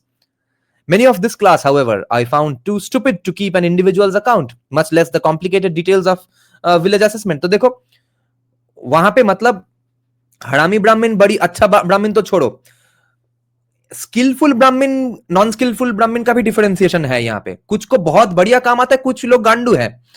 यही तो है humanity. Sykes also noted that in the 1820s, Brahmins filled all civil offices natives can fill, demanding a competent knowledge of writing and accountants. Is therefore, you see, इसके बाद British आता है, British आके इनसे पूछता है कि भाई कौन यहाँ पे दादा है, वो बोल लेता है भाई हम दादा है, हम तो मनुस्मृति पढ़ लिए हैं, और सारा का सारा देश सुबह से शाम मनुस्मृति पढ़ता है और हम हमारे पैर चूमता है। तो the missionary Schwartz had also observed that most of the ministerial officers at the Mysore court of Hyder Ali in 1779 were Brahmins. Linguistic differences would also reinforce the Marathi-speaking Brahmins hold on clerical office, shopkeepers being generally people from Gujarat, keep their accounts in the Gujarati language. In the southern part of the Bombay Dakhan, business was often controlled by Lingayats who tended to use Kannada. For example, the principal division of Dharma district in 1823 through 1824 contained 1441 villages. There were 150 schools with 151 teachers and 2,348 students. Oh, I thought everyone was uneducated. Of these, 79 schools taught in Marathi and 59 in Kannada. No, Anand. They are Sumit Guha is talking about the Brahmin, officially Brahmin, legally Brahmin caste only. So now the Brahmins are shopkeepers and Lingayats are being called Brahmins too. नाम है Brahmin, अब क्या करें? So shopkeepers being generally from Gujarat, keeping their accounts in Gujarati language. Of these, 79 schools taught in Marathi and 59 in Kannada, 7 in both languages and 5 in Persian and Hindustani. 1,313 students studied in Marathi and 1980 in Kannada.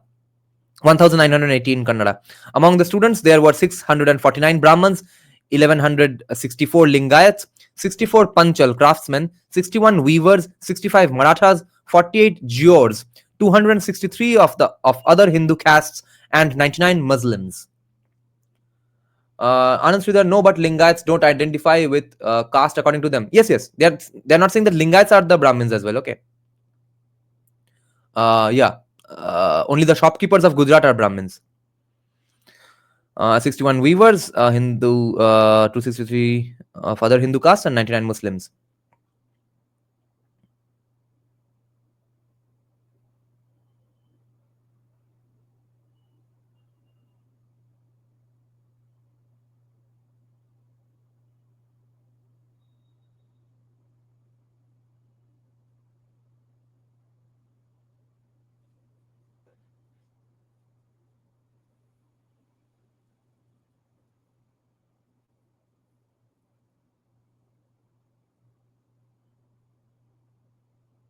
They were talking about being higher than Baniyas, so they might be talking about Baniyas here as well.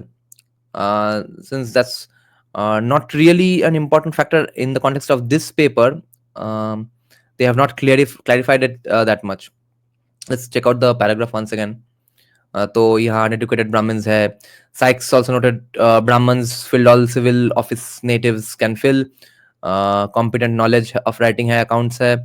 Missionary Schwartz बोल रहा है कि ministerial officers of the court of Hyder Ali was Brahmins. Linguistic differences would also reinforce the Marathi-speaking Brahmins hold on clerical office. Right. So there's no real clarification, Anand. The point they are making is that since there were linguistic differences, therefore Marathi-speaking Brahmins were required to run the Marathi clerical offices. अब shopkeeper Gujarat से आ रहा है, वो बनिया हो भी सकता है, ब्राह्मण शायद नहीं है, बनिया ही होगा शायद, but that's not the point. He's just making the distinction that, see, since the shopkeepers from Gujarat are speaking Gujarati, the Lingayats are speaking Kannada, so there were no other people to speak Marathi and do the clerical jobs. Lingayats tended to use Kannada. तो मराठी कौन बोलेगा? मराठी बोलने के लिए मिल रहा है सिर्फ मराठी ब्राह्मण, वो है point. So I think the Gujaratis are banias only here.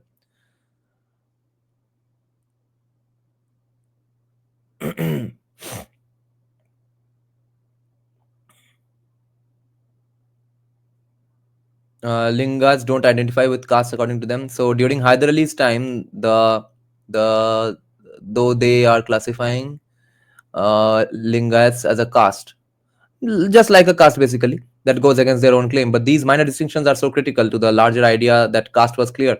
I see it more that some regions called certain characteristics as certain caste. Exactly.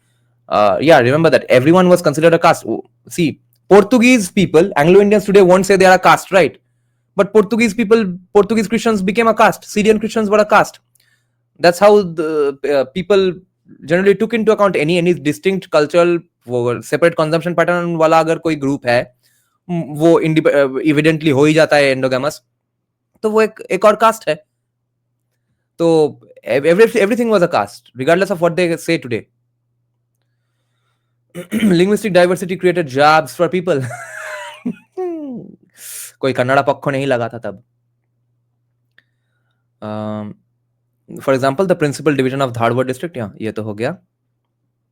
The great majority were taught only reading, writing, and simple arithmetic. It is likely that the implantation of Marathi as an official language in much of peninsular India gave Marathi-speaking Brahmins an additional advantage, and they were the ones enrolled in the Marathi schools.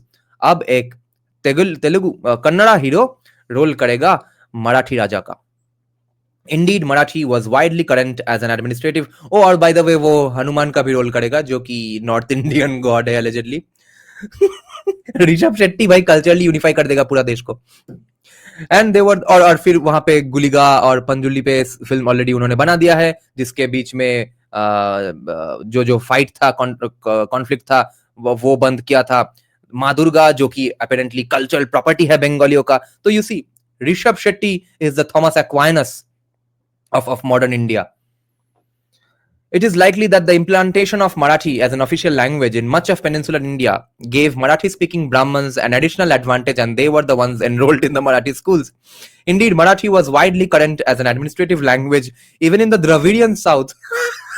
So that Persian, Marathi, and Kannada were used throughout the kingdom of Mysore under both Hyder Ali and Tipu Sultan. J.W.B. Sykes wrote in 1853, the Maratha Brahmins who served Tipu and administered the affairs of all eastern princes are equally eager to swell the revenues of the English government, and whoever may rule India, he, the Brahman, fully believes that all financial affairs will be administered as hitherto in the south through those twice born, the Dvija, that speak the Maratha language. के वो अब openly बोल रहे हैं कि भाई राजा आएगा जाएगा, राजा जो भी हो, काम तुमको मराठा ब्राह्मण से ही करवाना पड़ेगा, क्योंकि और किसी को आता नहीं है काम. Finally, of course, we must ask why no Muslim clerical group took shape in the long centuries after Devgiri became Daulatabad. Interesting. See, Sumit Guha, when he wants to be sly, wink, wink, nudge, nudge, he can. Very, very harshly, he's saying, अच्छा भाई देवगिरी का नाम बन के दौलताबाद हो गया, फिर भी कोई मुस्लिम क्लेरिकल ग्रुप क्यों नहीं उठा? देखते हैं. In part, this may be because of the urban elite's strong ideological attachment to Persian. Wow. भाई ये बांग्ला पक्ष को कोई समझाओ. ये लोग पर्शियन करते करते ये लोग कोई नौकरी नहीं ले पाए. Whereas Brahmins were more flexible. ये तो मिस्टर सोशलॉजिस्ट ने कितनी बार बोला है हमारे लाइव स्ट्रीम में. वो फ्लेक्सिबल है, उसके लिए गाली दो या ना दो या डिफेंड करो, वो फैक्ट है वो कि वो फ्लेक्सिबल थे, और फ्लेक्सिबल होने से ही थोड़ा बहुत भाई हिंदुइज्म बच भी गया. So in part, this may be because of the urban elite's strong ideological attachment to Persian. जैसे कि आज हमारा है ideological attachment to Bengali language, which was not abandoned as a state language in Hyderabad until 1883 because it was associated with their own identity as Muslims and conquerors. So you see, this is the problem with language politics. This is a fundamentally un-Hindu idea. Equally, the literati may have had a distaste for isolated rural life. Some of this attitude percolated down. Sykes remarked of the Muslims he surveyed that they, quote-unquote, preferred the service of the sword, particularly in the irregular troops. Some few cultivate, but the greater part are manufacturers. At later censuses, Muslims were numerous among the Gujarati-speaking traders, and वो तो है वोड़ा Muslims, the trading Muslims, the nice Muslims, and among weavers and other craftsmen. This pattern likely held earlier too. In either community, young boys would need to train early in the paternal business and thus be unavailable for a scribal education. The Bahmani and other Islamic states had indeed created an economic basis for a more widespread Muslim intelligentsia by endowing posts of prayer leaders and qazis in many towns and villages. These often became watans, passed on by hereditary succession, and their holders entitled to baluta fees from the cultivators.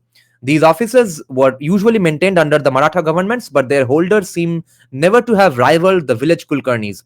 A learned Muslim wrote contemptuously of the hereditary qazis that to them the registers of the Deshpande and the words of zamindars overrode the holy books, obviously.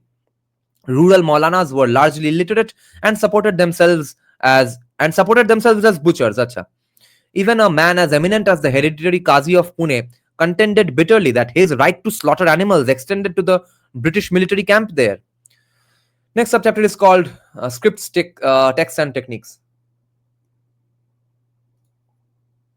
Dada, when the British conquered Bengal, the administrative staff knew Persian because the records were in Persian. Similarly, former Maratha territory had Maratha administrative record, and which is why Raja Rammohn Roy is touted by Bengali nationalists to be a genius for learning English, Persian, Hindi, Sanskrit, everything. वो भाई हर language उन्होंने सीखा अच्छा नौकरी के लिए, तो उसमें खराब क्या है? अगर अब हम बोलेंगे कि नौकरी के लिए सीखा था, as if that takes away something from his effort of having learned a different language. नहीं, उन्होंने बढ़िया काम किया, उसके लिए उनको क्रेडिट भी जाता है, मगर not as a superhuman achievement, but just as anyone learns English today. And Marathi was used in South India by both Hyder Ali and Tipu Sultan. Good troll for your poor Kannada supremacy. Lol. Can BJP please read this line in parliament? BJP भाई, मैं बोल रहा था ना, हमारे मनुष्य के इतिहास में ऐसी पहली बार हुआ है कि कोई रूलर को लगता है कि वो बिना ब्राह्मण भोजन किए वो काम निकाल लेगा. Shivaji Maharaj did Dakshin Digvijaya, freed temples, and many Marathi families settled in south. Yes, this last statement is such a burn for the DMK. Well, administration records were written in Marathi, so staff is obviously Marathi speaking. Yes. Hanuman was born in Karnataka, Kishkinda. Oh, yes, yes. We just don't talk about him a lot because Rama takes precedence, right? Hanuman is Anjaneya, born in present day Karnataka. Yes. Hanuman is really big in South Asia. Yes. Uh, I don't think Bengalis got the memo. Will you say that Arya Samaj also became a sort of caste? Oh, Ares, remember what Irfan Habib fascinatingly pointed out about Arya Samaj or even the Sikhs probably? I think probably about Arya Samaj only. No, that even when some group claimed to, let's say, stand against caste system, etc., they left the caste fold or the orthodox Varna Vyavastha, etc. But then they are later invited back as a distinct caste only because they have by now grown their own consumption patterns and they are now endogamous. But they have a higher bit of a respect के क्योंकि मतलब अच्छा you had the balls to leave our system, you had the balls to say fuck you to us, you had the balls to क्योंकि हम तो वो मतलब मेरी डेजर्ट के कल्चर नहीं है, हम तो मान नहीं देंगे हमको बॉल्स के साथ डील किया इसलिए, मगर हम रेस्पेक्ट करेंगे बॉल्स को. तो you had the balls to challenge our system and leave us, and then you also came back. Now you are a caste again, but you have more respect from us. This is the same thing that a few days back M. Shastri was saying, that RSS won't listen to you until you create a group that is a competitor to RSS. Then they will collaborate with you and even listen to you. And another example is, let's say, I forgot another example. I had another fun example. Maybe it will come to my mind, that people who leave groups and then come back having more respect. Okay. Yeah. I can't remember it. Ravidas is. Yes, yes. Yeah. The another, Aris. So Ravidas is. And same with Arya Samaj, therefore. And that's the same thing that happened to Brahmo Samaj itself. Brahmo Samaj became completely endogamous. They were from similar families anyway. They were from the same part of Kolkata anyway. And they had similar consumption patterns. Everything they did was done only by them in their groups only. So they were evidently about to become a caste, but when मतलब caste बोलना एक became an uncool thing, which is why they didn't become a caste. But if the Brahma Samaj movement happened in 1500s and stuff, today we would have people with the surname that the Shurojit Brahmo and stuff. Is the Brahmo surname something to do with the Brahmo Samaj? I don't think so, but maybe Brahmo would be their surname. This thing of Brahmin working for Tipu or Mughals, AIM uses this as casteist remark against Brahmin of today. As Ambedkarite, I see him. Then AIM cites Savarkar everywhere. That's the blind spot they have, man.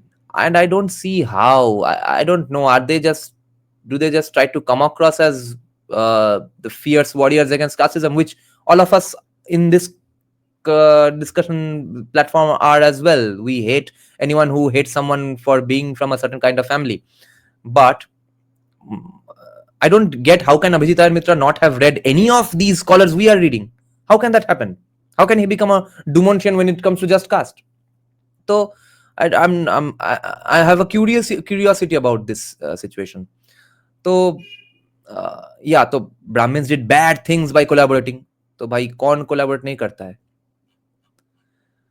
AIM is just performative.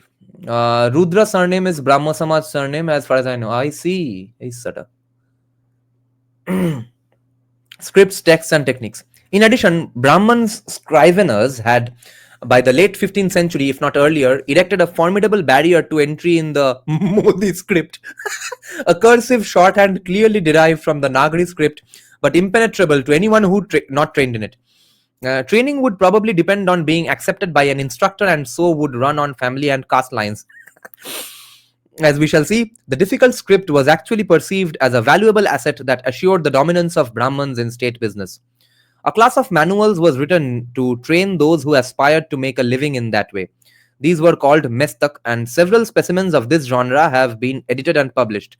The term mestaka appears to be non-Sanskritic, and so Raja Vyavahara Kosha. Where did we hear this term? In Sumit Guha's other paper or Nicholas Dirks' paper on southern India?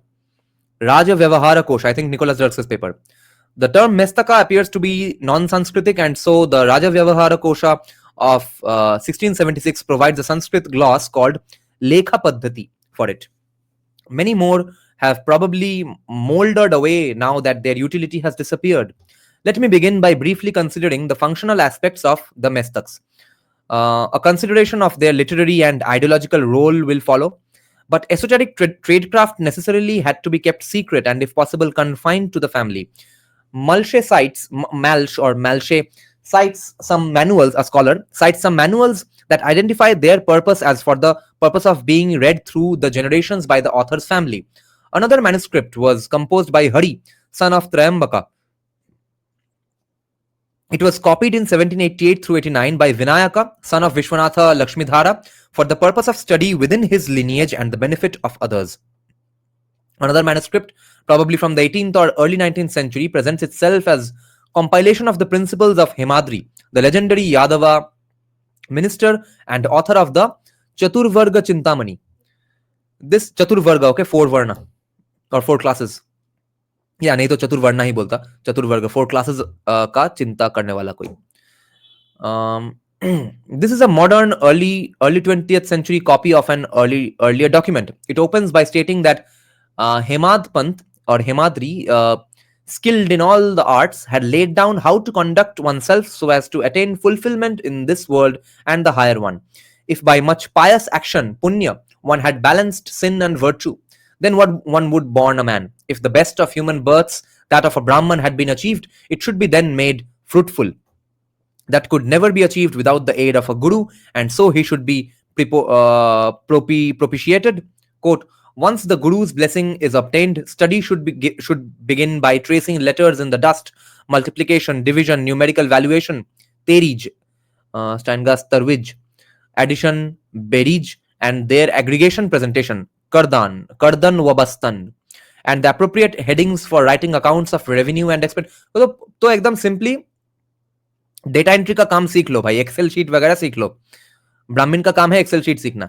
For alternate learning let him learn singing, Sanskrit verses and aphorisms. Aha, alternate learning, ये में भाई इसके बाद हम क्या और argue करें कि हम सही है, बाकी सब गलत है. For alternate learning let him learn, थोड़ा साइड में गाना वगैरह संस्कृत सीख लेने दो, verses aphorisms, quote, single cool one liners, the Sanskrit sciences and the Veda. If possible, let him learn Persian. It will be useful later.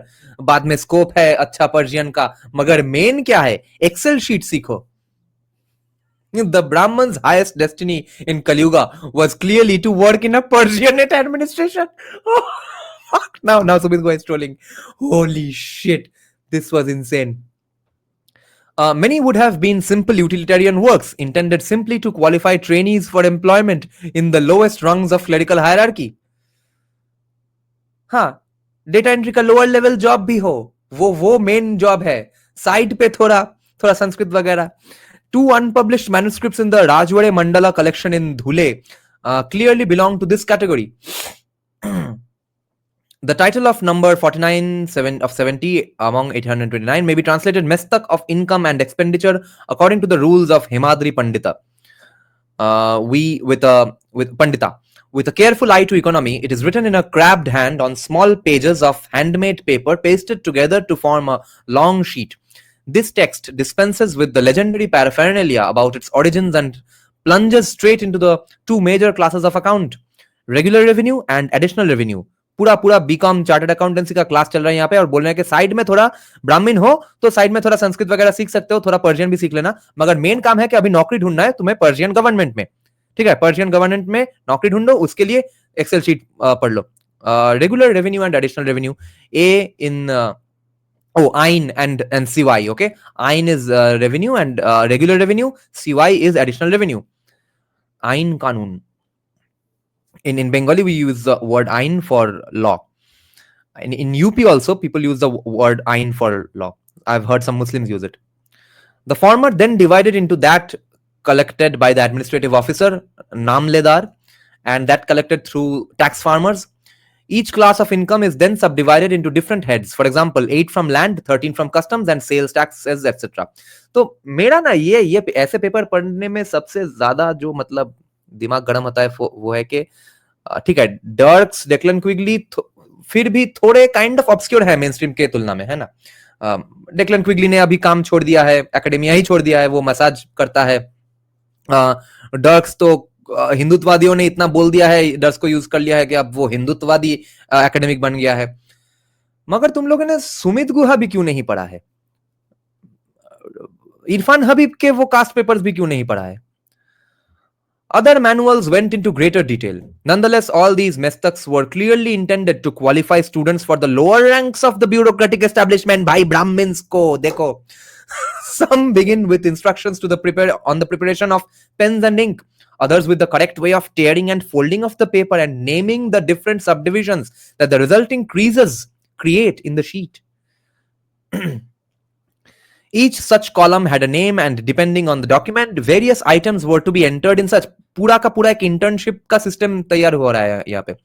Such knowledge was also needed to detect forgeries and also of course to carry them off successfully. The tone and terminology of these texts would allow us to infer who prepared and used them, even if we had no other sources. These were clearly produced by and for the Brahman bureaucracy of southern India in the service of the Islamicate rulers of the peninsula. We have seen earlier in this article how the centuries after the Khalji conquest witnessed an intensification in the recording and dissemination of information and thus the need for an enlarged and renewed clerical elite. We will now turn to the legitimating myths of this elite. यहाँ पे आता है the part that fools Hindutwadis and commies. Okay, not Hindutwadis, trads and commies. यहाँ पे अब जो ये लेजिटिमेटिंग myth होगा वो दिखा के कॉमी बोलेगा कि ये देखो ये तो आया है हिंदुइज्म से, और ट्रैड बोलेगा कि ये देखो कि इतना बढ़िया चीज हमने बनाया था और देखो इसलिए ये ग्रेट है क्योंकि ये हमारे टेक्स्ट स्क्रिप्चर्स से आता है. Myth and memory. Hemadri, Gangras Pant and Hussain Gangu Bahmani. So closely did Brahmins shadow the rising power of the sultans कि जहां जहां सुल्तान का पावर राइज वहां वहां ब्राह्मण्स का power rise, that they generated common origin myths in which the founder sultan, often named Hasan Gango Bahamani, was literally the foster child of prudent and worldly Brahman. Intellectual people are always growing in the expansion of their views. He has not moved beyond his few bugbears. I have never heard of Sumit Guha. Yeah, हम तुमसे expect नहीं कर रहे हैं, मैं expect कर रहा हूँ कि अभिजीत, अय्यर मित्रा, कुशल, इन लोगों ने क्यों नहीं पढ़ा है. And even any commie academic, तुम लोग ऑब्वियसली नहीं पढ़ोगे. Anandar is well read, but he is stuck, sorry but he is in the puddle of it. अरे वो उससे तो मैं एक्सपेक्ट भी नहीं करता हूँ. वो स्टेम का आदमी है, फुल टाइम रिसर्च में है, बाकी दिन कॉमिक्स को डिस्ट्रॉय कर रहा है डिबेट में. वो कब बैठ के पेपर पढ़ेगा. कुशल, अभी मैं, Iyer Mitra are sort of from the liberal arts kind of a reading, okay, forever and even now, right. And I am saying to any other commie academic in this field, वो इन लोगों ने क्यों नहीं पढ़ा है. I don't blame Anand Ranganathan for not having read these things. They have come up with new ideas, not just regurgitated Western ideas. Yes. Sanyal Kshatriya. His mother is a Tamil Brahmin, I guess. Yes. Sanjay Sanyal, Anand Ranganathan is two. Yes, modern Brahmins, exactly. Mitra is Kayastha. We will now turn to the legitimating myths. Okay. तो देखो, अब इन लोगों ने myth क्या बना दिया. like Max Weber had said कि जब रिचुअल काम आता है तब रिचुअल बना लेते हैं. जब प्रैग्मेटिज्म है, जब वो काम फॉलो करना पॉसिबल नहीं हो रहा है तब रिचुअल बैकडोर घुसा के एक और डिफरेंट रिचुअल बना देते हैं जस्टिफाई करने के लिए. तो यहाँ पे क्या कर दिया कि हसन गंगो बहामनी को बोल दिया कि वो वर्ल्डली जो ब्राह्मण है उसका ही फॉस्टर चाइल्ड है. I offer an exact extract from one such below. Lol, history of the city of बेदर और bidder. And Auliya Fakir. Delhi te Nizamuddin Auliya ailo. Let me wipe my specs a bit because it fell and took a lot of scratches because I was so excited reading this paper. An Auliya Fakir wandered down from Hindustan and came to the Dakhan to the subdivision of Miraj. Gangadhar Pant Deshpande then fixed a takiya for him and gave an inam of 2 bighas for a garden. The Fakir took a wife and a daughter was born. When she was 5 or 7 years old, a son was born. Then the daughter was married to a cavalryman. When the boy was 5 or 7 years old, the fakir mingled with the Lord of Heaven. Aha. Khude behisht. When Gangadhar Pant came to know this, he took the boy into his house and employed him as a cowherd. One day, when he was thus employed, he fell asleep under an apta tree, and a cobra emerged, spread its hood, and shielded him from the sun. Aha. A farmer saw this and called Gangadhar Pant. When the boy woke, Gangadhar Pant took him home. When the boy woke, Gangadhar Pant took him home and ordered that he be bathed and given the best of food and clothing.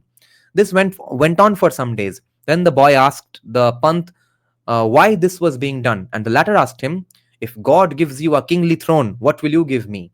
The boy responded, "You have 4 sons, I am just like them, the 5th Dharma Putra. You need not ask. If from your actions good fortune comes to me, you are the veriest father of fathers to me." Gangadhar Pant was overjoyed, clasped him to his breast, gave him the finest dress and ornaments, and began eating with him in the same row. Then one day, when he had learned the whole of Farsi learning from his Akhun, he set him to acquire Hindvi knowledge. When he mastered that, he was put into the gymnasium, Talim Khana. At gymnasium Talim Khana kyun ho gaya? He acquired those skills too and became a swordsman. Then that boy was given the name Hassan Gangu, and sugar was distributed. When he was married to the daughter of a Pirzada, and the wedding was celebrated in the way a royal marriage would be. The Pant had obtained much wealth. All of that was spent. Then Hassan was taken to the presence of the Patsha and introduced as a Khanezade, candidate for employment. He secured employment and distinguished himself. The Patsha fell ill and had no heir. The court astrologer advised that the royal she-elephant should make the choice. She placed a garland around Hassan's neck. Oh. In due course, the nameless Patsha died without heirs, and Hassan Gangu was elevated to the throne. The widespread currency of this story is attested by the fact that Farishta, writing in the first decade of the 17th century, heard and accepted the narrative. In the early 20th century, V.K. Rajwade then cited Farishta in his argument for the accuracy of this legend. Strong reasons to doubt its facticity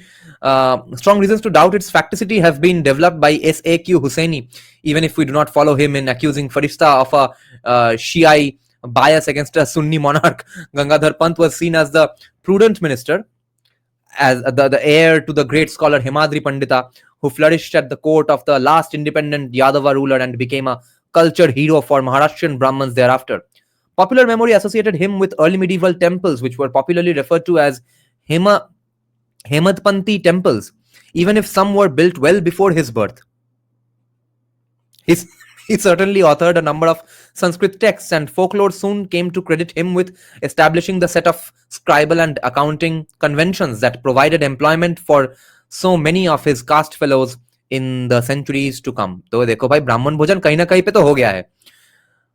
And establishing them in anticipation of that long era of Yavana, common euphemism for Muslim, but also sometimes British rule.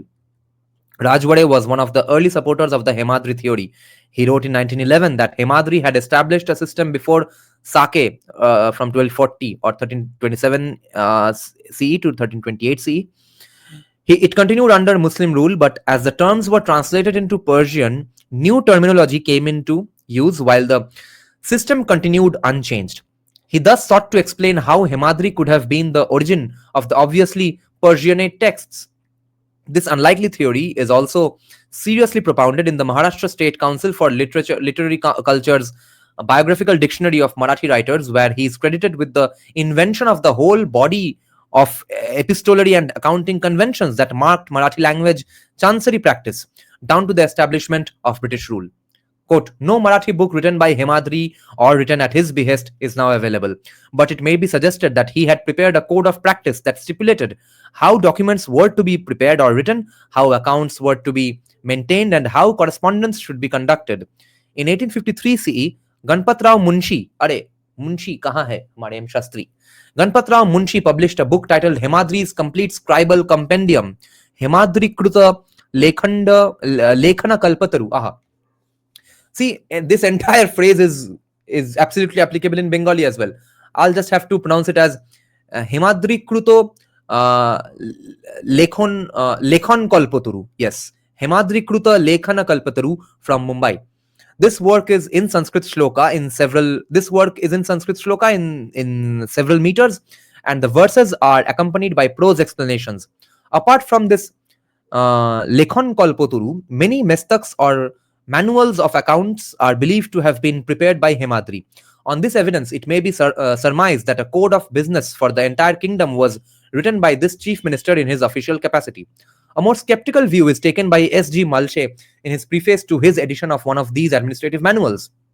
He writes, down to the present, not even a single Sanskrit work on the maintenance of records of income and expenditure has been found.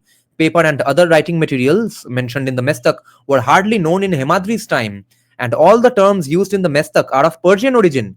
Bearing this in mind, it must be said that so also Marathi books of account were attributed to Hemadri Pandita in the same way as innumerable Sanskrit works came to be attributed to Vyasa. Right. Malshe's interpretation is reinforced by the fact that even the term Mestaka appears to be non-Sanskritic, and the Rajavyavahara Kosha of 1676 provides a Sanskrit gloss Lekha Paddhati for it. That term, however, does connect the genre to a unique document from South Gujarat, the well-known Lekha Paddhati, which I shall discuss later. Several examples of Mestak or manual Mestak genre have been printed. It is striking that they are usually in verse and probably intended for memorization by trainee scribes. One of these begins after formal obeisance to gods and guru, quote, bow to that crest of jewel of Panditas, whose achievement was supernatural, who truly understood this world. He knew that perverse conduct would come in the Kali Yuga. The twice born, the Dvija, would have no respect for learning, and kingship be held by ill-conducted Yavanas. ये predict कर रहा था वो. With yoga and sacrifice uprooted, where would the conduct and performance of rituals be? The four Varna distinction would hardly be maintained. The noble would serve the base. Only then could Varna distinction survive. Such impiety was to come. Knowing in his mind that Brahmans would have to serve mlechas, he, Hemadri, by his grace, compounded a remedy. He sought some device to ensure that serving the base should not produce abasement. That pride in one's own dharma might live. Okay? तो ये एक brilliant justification बनाया जा रहा है कि देखो अब ऐसा है कि कलयुग आ गया है, सब कोई म्लेच्छों को सर्व करने लग गए हैं, मगर उससे तो तुम्हारा खुद का भी रिचुअल पोल्यूशन हो जाएगा. तो हेमाद्री यहाँ पे या फिर हेमाद्री के शोल्डर पे रख के बंदूक चला जाता है कि देखो, so what is a ritual backdoor in this situation then, कि हम म्लेच्छा को भी सर्व भी करेंगे मगर हमारा रिचुअल पोल्यूशन नहीं होगा. सो Hemadri, by his grace, compounded a remedy. He sought some device to ensure that serving the base should not produce abasement, that pride in one's own dharma might live. So, he devised the unprecedented demonic script, whose importance benefits the Vipra, the Brahman. Such a far-seeing person was he, whose name was Hemadri, who provided fulfillment for the desires of Brahmans. With a full prostration to him does this book begin, and seeks the indulgence of all scribes. Just as the Sutra, Karika, and Pramana guide in religious conduct, so does this Mestak in scribecraft. Two are the places of service, postings in the king's presence and postings elsewhere. Of the two, the superior is service in the presence, or Huzrati. Vedic knowledge shines best when illuminated by the lamp of power. It is surprisingly dimmed by distance. Oh, fuck. Proximity to power is everything again. Declan quickly stands. Vindicated. Nicholas Dirks. All the greats we have been studying for the last 1 year. This is it. Again.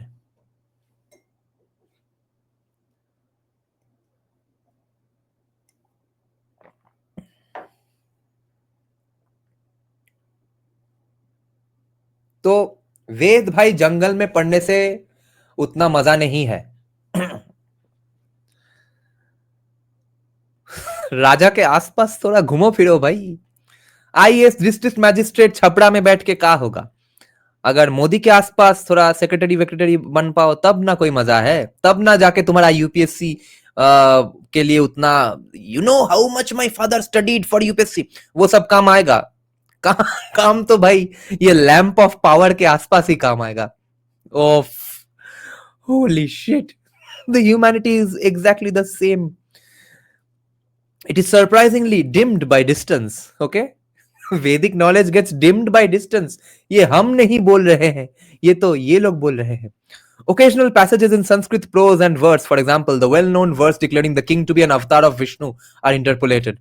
Thus, the opening chapter is given a Sanskrit ending. Thus ends the chapter written by Sri Hemadri Pandita on the skillful use of the demonic script. Another manuscript was published by Sri Kanderlal Attar in the proceedings of the BIS Mandala for 1915 through 16. The copy had been made at Athni in northern Karnataka in 1777 through 78. It declared itself to be the Hemapanti Mestak, or rather an expanded rendition into Prakrit, that is Marathi, from Sankratu, Sanskrit. देखते हैं यहाँ पे क्या बोला जा रहा है। Quote, it has been written out clearly to make it easy for the ignorant, जो कि आनंद श्रीधर हमको पढ़ने को बोल रहा था। It has been written out clearly to make it easy for the ignorant. It is respectfully offered to the skillful reader. The one who is lazy in reading and writing know that the fool will definitely fail. हम क्या करें? Misfortune and dullness are the sons of ignorance.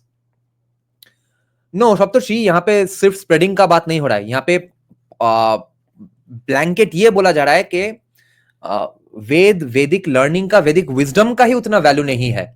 You can of course expose fact to justify it, saying they mean that yes, without some state power you can't spread it. So, but they are not mentioning the phenomenon of spreading the knowledge. They are saying inherently the value of Vedas is less unless it has proximity to power. Of course, not all mestaks, #not all mestaks had the literary flourishes of these printed ones. Editors probably selected them for their unusual qualities.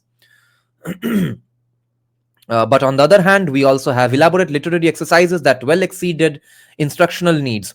One of these is the Sanskrit Lekha Paddhati from Gujarat. This well-known work was completed at the end of the 15th century and ever been composed in Sanskrit, and offered Sanskrit models for a range of texts, some of which had never probably ever been composed in Sanskrit, as for example, dunning notes, receipts, sale deeds, and bills of exchange, hundi. On the other hand, the editors of the text comment on the poor quality of the Sanskrit, which is often inflected with Gujarati. Lol. It is also possible that, you see, they were also against good Jews. It is also possible that the manuscript reflected an effort of the poorer Sanskrit literati under the later sultans to insinuate themselves into the emerging clerical administration of Gujarat. If so, the effort did not succeed. I am not aware that any of these formats were ever actually employed in practical contexts, whereas we have thousands of Marathi texts employing terms and forms prescribed in the Mestaks. The Lekha Paddhati therefore resembles a much later text, the ornate Lekhana Kalpataru, printed from Mumbai in 1853. This latter text is Marathi, and some of its documents resemble somewhat ornate versions of actual 18th century documents.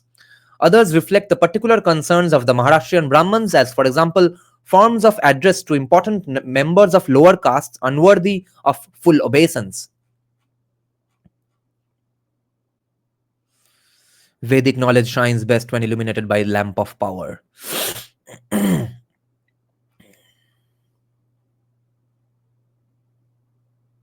A long section is devoted to forms of address to Yavanas, etc., Yavanadika.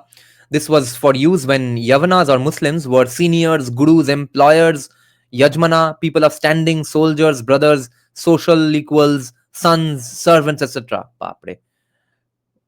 Muslims ab gurus, employers, sab ban gaye, Yajman. All of these in mixed Parsi and Maharashtra in best, middling and lowest modes, letters of different sorts with their headers, and besides this to Qazis, Kotwals, Maulvis, etc., and loan documents, sureties, depositions, etc., all are given below. This text is clearly modeled on by the then numerous Persian Insha collections. इंशा का मतलब क्या है? इंशा अल्लाह का क्या ये वही इंशा है क्या? इंशाअल्लाह मीन्स बाय गॉड, राइट? और No, I don't know the meaning of inshallah. In this text is clearly modeled on by the then numerous Persian Insha collections. Perhaps its growing irrelevance in the world of an anglicizing colonial bureaucracy led to the baroque and fanciful overgrowth of its content. Less than 2 decades later, official formats were firmly fixed by Theodore C. Hope's book called Manual of Revenue Accounts. Let us now return to earlier and more functional examples of the genre. Even these have elements of literary excess. Take the fine example edited by S.G. Malche. This text begins with a Sanskrit header, obeisance to Ganesha, now the beginning of the text on expertise. Then it switches into Marathi verse. Lol. अच्छा, Sanskrit headline करके मराठी में घुस गए, ठीक है. The manual of Shanopana, bow first to Ganapati, then salute Saraswati and begin work. The wise father should take his son with him and instruct him in all business. Teach him to write clearly and to prepare to paper. Do not even dream of leaving him untrained. The wisest will get him married him early and make him grow up well educated. Having calculated an auspicious moment on a good day and bowed to the remover of obstacles, let this study begin. Make a pen of board wood if that is unavailable. Then of the thorn tree, use no other. Sanskrit verse says, in yellow there is abundant wealth, but in red there lies poverty. Well cut, pale and auspicious is the good pen. This verse is then followed by a Marathi explanation. It means, if the board twig is yellow, then good fortune will ensue. But know that red will bring desperate poverty at all times. The white board will be greatly beneficial, but the black brings endless ill. End quote. This pattern of Sanskrit verse and extended Marathi gloss is maintained throughout the text, though considerable portions of the Marathi bear no particular relation to the Sanskrit verse. Why would the author burden himself with the labor of composing or locating these Sanskrit verses which have no pragmatic purpose? I suggest that this is an that is an attempt to sacralize, okay, meaning make it sacred, okay. थोड़ा validation दो, sanction दो इनको, एक एक मतलब जात में उठाओ उस टेक्स्ट को संस्कृत यूज करके. जैसे कि आज अगर कोई किसी का बुक इंग्लिश में नहीं निकलता है तो वो फुली उसको रेस्पेक्ट नहीं मिलेगा among the educated masses of India. I suggest that this is an attempt to sacralize the scribal function and to treat it as not inferior to the traditional Brahmanical role. देखो भाई, हमको भी संस्कृत आता है, इसलिए यहाँ वहाँ संस्कृत घुसा दिया, just to call themselves equivalent to the usual Brahmin role. Okay, हम थोड़ा संस्कृत adjacent कुछ ना कुछ काम कर रहे हैं, वो vibe देने के लिए. We may recollect the point made in Rajvade's Mestak. Quote, just as the Sutra, Karika, Pramana guide in religious conduct, so does this Mestak in scribecraft. So, एक equivalence parallel draw करने की कोशिश. As Brahmins claimed and to a large extent maintained a monopoly of Sanskrit and sacred learning, I suggest that these allusions sought to present the concerns of this world as well as also a part of their dharma. Okay, explanation चल रहा है हमेशा, justification. This then dealt with a personal unease and societal reproach at Brahmins' closeness to Mleccha rulers and their involvement in worldly affairs. हाँ, ये देखो, आसपास में लोगों को तो कंसर्न हो रहा है कि भाई म्लेच्छों को सर्व कर रहा है, वर्ल्डली अफेयर के लिए बिजी हो रहा है, तो ये काहे का ब्राह्मण? So that people don't end up saying those things, or so that everyone doesn't become Pirali Brahmins like Rabindranath's family. Therefore, they come up with these justifications and play their Sanskrit adjacent Brahmin-like vibes. Such critiques were current. For example, a long poem by a devotee of Tukaram castigates Brahmins for abandoning traditional rites of Homa and Yajna. तो ये भी थोड़ा डुमोंशियन view है. उनको नहीं समझ में आया कि ब्राह्मण्स का जो पहले काम था, इन अ वे वो ही कर रहे थे. हमको ये इससे कोई गुस्सा नहीं आ रहा है कि ब्राह्मण्स क्यों कर रहे थे. ट्रेड्स को याद दिलाना है कि भाई देखो, काम, सोसाइटी, इकोनॉमी इवॉल्व हो गया, उनका प्रोफेशन इवॉल्व हो गया, मगर प्रोफेशन का जो the kind of profession Brahmins were in back then, they were doing the same kind of profession even in a later stage. They were just not doing Homa and Yoga specifically. Malche suggests that this is related to the Brahmin surname or title Shenvi and derives from a Sanskrit compound meaning instructor. This seems implausible given the context of the text. A more direct link to court bureaucracy would be a derivation from Indo-Persian Shahana, superintendent, Steingas, Persian English Dictionary. अच्छा ठीक है. Shahana means superintendent. तो शाहना गोस्वामी, शाहना वाजपेयी, ये कैसा नाम है भाई?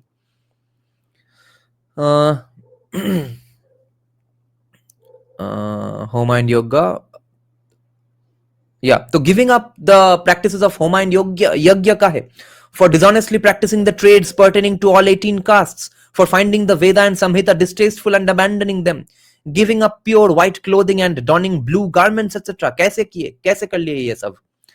The Brahmins would especially be vulnerable to the charge that they worship the slippers of mlechas in order to fill their stomachs. After all, their claim to superiority depended precisely on purity of conduct and contact. यही देखो, खुद का बनाया हुआ गड्ढे में खुद घुस गया, तो खुद बोला था कि देखो हमारा तो प्योर प्रोफेशन है, तुमका भाई चुतिया वो रिचुअली इम्प्योर प्रोफेशन है, अब खुद करेंगे, अब उसका रिचुअल बैकडोर ढूंढना पड़ेगा, क्या करें? मगर सबको समझना पड़ेगा कि स्टेटस है ये. Yet revenue administration involved the risk of public flogging and consequent pollution. Public flogging भी हो जाएगा शायद. Shit. The revered C.F. Schwartz was sent as an envoy to the court of Hyder Ali in 1779. One evening, he saw a group of evidently fearful district officials sitting in the courtyard. Quote, "They appeared to me like people condemned to death. Few are able to render their accounts to Hyder's satisfaction, and hence dreadful punishments take place daily." अगर मार पड़ गई तब तो हमारा ritual pollution हो गया. I am hardly sure if I ought to mention how one of these official servants was punished. The poor man was bound. 2 persons approached with whips and mangled him shockingly. But notwithstanding these punishments are so severe, there are people enough who seek these offices. The Brahmins are the worst. When they have a district, they flay the people most cruelly, and then at last, pretending they were poor, they receive Hyder's chastisement and then return to their district. Shit. Normal Haramipanti. I suggest that the Mestak writers then sought to diffuse this threat in several ways. So remember this then. Okay, ये Mestak ही है justification. That's such a commie argument, Rafal. Which one? Faith has limited with a... sorry, but it's lame when it comes from the mouth of a commie, alright. Which one, Anand? I suggest that the Mestak writers then sought to diffuse this threat in several ways. One was to present the text as equivalent to time-honored forms of Sutra and Karika. देखो, हम ऐसा कुछ लिख रहे हैं जो कि kind of Sutra Karika जैसा ही है, vibes दे रहा है. वो प्रमाण करना बहुत इंपॉर्टेंट था इन लोगों के लिए, ताकि इनका स्टेटस में ना डाउनफॉल हो जाए. Through which सांस्कृतिक लर्निंग वो ट्रांसमिटेड ना, सूत्रा और कारिका. तो वैसा ही हम एक लिख रहे हैं मेस्तक. और हम जो ये एक्सेल शीट है लिख रहे हैं, ये एक्सेल शीट में हम जो काम कर रहे हैं वो काइंड ऑफ सूत्रा जैसा ही है, यू सी. एंड वो जस्टिफिकेशन उनको नहीं देना पड़ता अगर वो खुद इतना रिचुअल पोल्यूशन ना करते, मगर ऐसा ही है. वो भी डॉक्यूमेंटेशन था, वो भी प्रोपगेशन था ऑफ आइडियाज. एक्सेल शीट में तुम डॉक्यूमेंटेशन करो, क्या है? Another was deny any connection of the material with the Muslim rulers whom they had to serve and to attribute it wholly to the great minister of the last Hindu king of Maharashtra. Finally, of course, it could be confronted directly by arguing that Hemadri had anticipated the evils of the Kali Yuga and provided for the preservation of the preeminence of Brahmins by devising an impenetrable script and difficult procedures that made them indispensable to every regime. Okay? देखो, फिर से बाबूगिरी कहाँ से? ऐसा एक पागल exam बनाओ UPSC के नाम पे जो कि इतना कठिन हो, which then helps you further a circular argument कि हम आईएएस बड़ी आदमी क्यों है? क्योंकि हमको यूपीएससी जैसा कठिन एग्जाम देना पड़ा. यूपीएससी जैसा कठिन एग्जाम क्यों दे रहे हो? क्योंकि हमको आईएएस बनना है. मगर आईएएस क्यों बनना है? क्योंकि वो बढ़िया प्रोफेशन है. बढ़िया प्रोफेशन क्यों है? क्योंकि हमने यूपीएससी दिया. देखो ये वैसा है. The same unease can be seen addressed in another way by the myth of Gangadhar Pant and Hasan Gango Bahmani discussed earlier in this article. The tenacious grip of the Maratha Brahmins excited considerable animus among the enfeebled successors to Mughal power in the Dakhan. The last testament of the first Nizam Asaf Jah of 1748 stated, "The Deccani Brahmins are fit to be killed and their heads severed. This is my experience, and this is what Hazrat Khuld Makan or Aurangzeb used to say. You don't say. Their two leaders are Moru and Ramdas. They are undermining the Muslim state. It was the order since days of Alamgir Badshah that wherever Brahmins were to be found, they should be seized and imprisoned. This was merely the exasperated fulmination of a frustrated state builder and much beaten general." The Brahmins' control over lower clerical office was not even remotely challenged until well into the 20th century. Exactly. Late in the rule of a more persistent and powerful community of Yavanas. Oh my God, Sumit गुहा देखो क्या troll कर रहा है, बोल रहा है कि देखो भाई लेट 20th सेंचुरी में बहुत persistent and powerful community of Yavanas, वो जिसको तुम दूर रखना चाहते थे, वो मुस्लिम्स तो फिर अब क्लेरिकल में काम में भी घुस गया ना, वो आने से पहले तक ब्राह्मण्स का control over lower clerical offices was not challenged.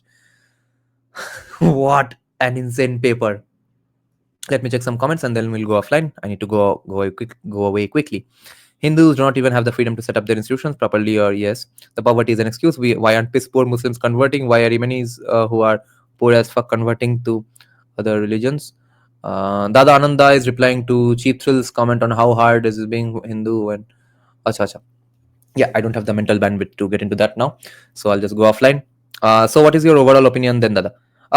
For that you'll have to go in the listen from the beginning only. Somewhere in the middle of the live stream, I gave sort of an explanation about why I'm reading this paper and what are my key takeaways from all papers like these. That this is reality. It is what it is. किसी को weaponize करके ये casteism फैलाना है या फिर Brahmins को गाली देना है, तो I'm not interested in that. That the Brahmins were crafty like not that other community, they were crafty like any other community.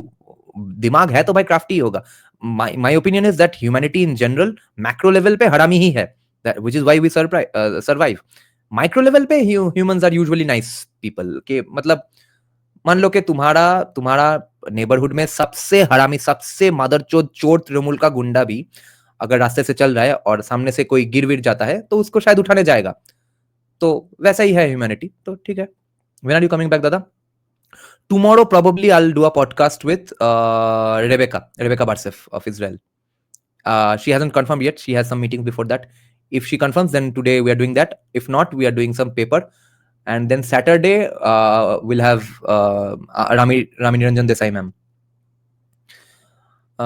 Okay then. Thanks for joining the live stream, guys. Good night.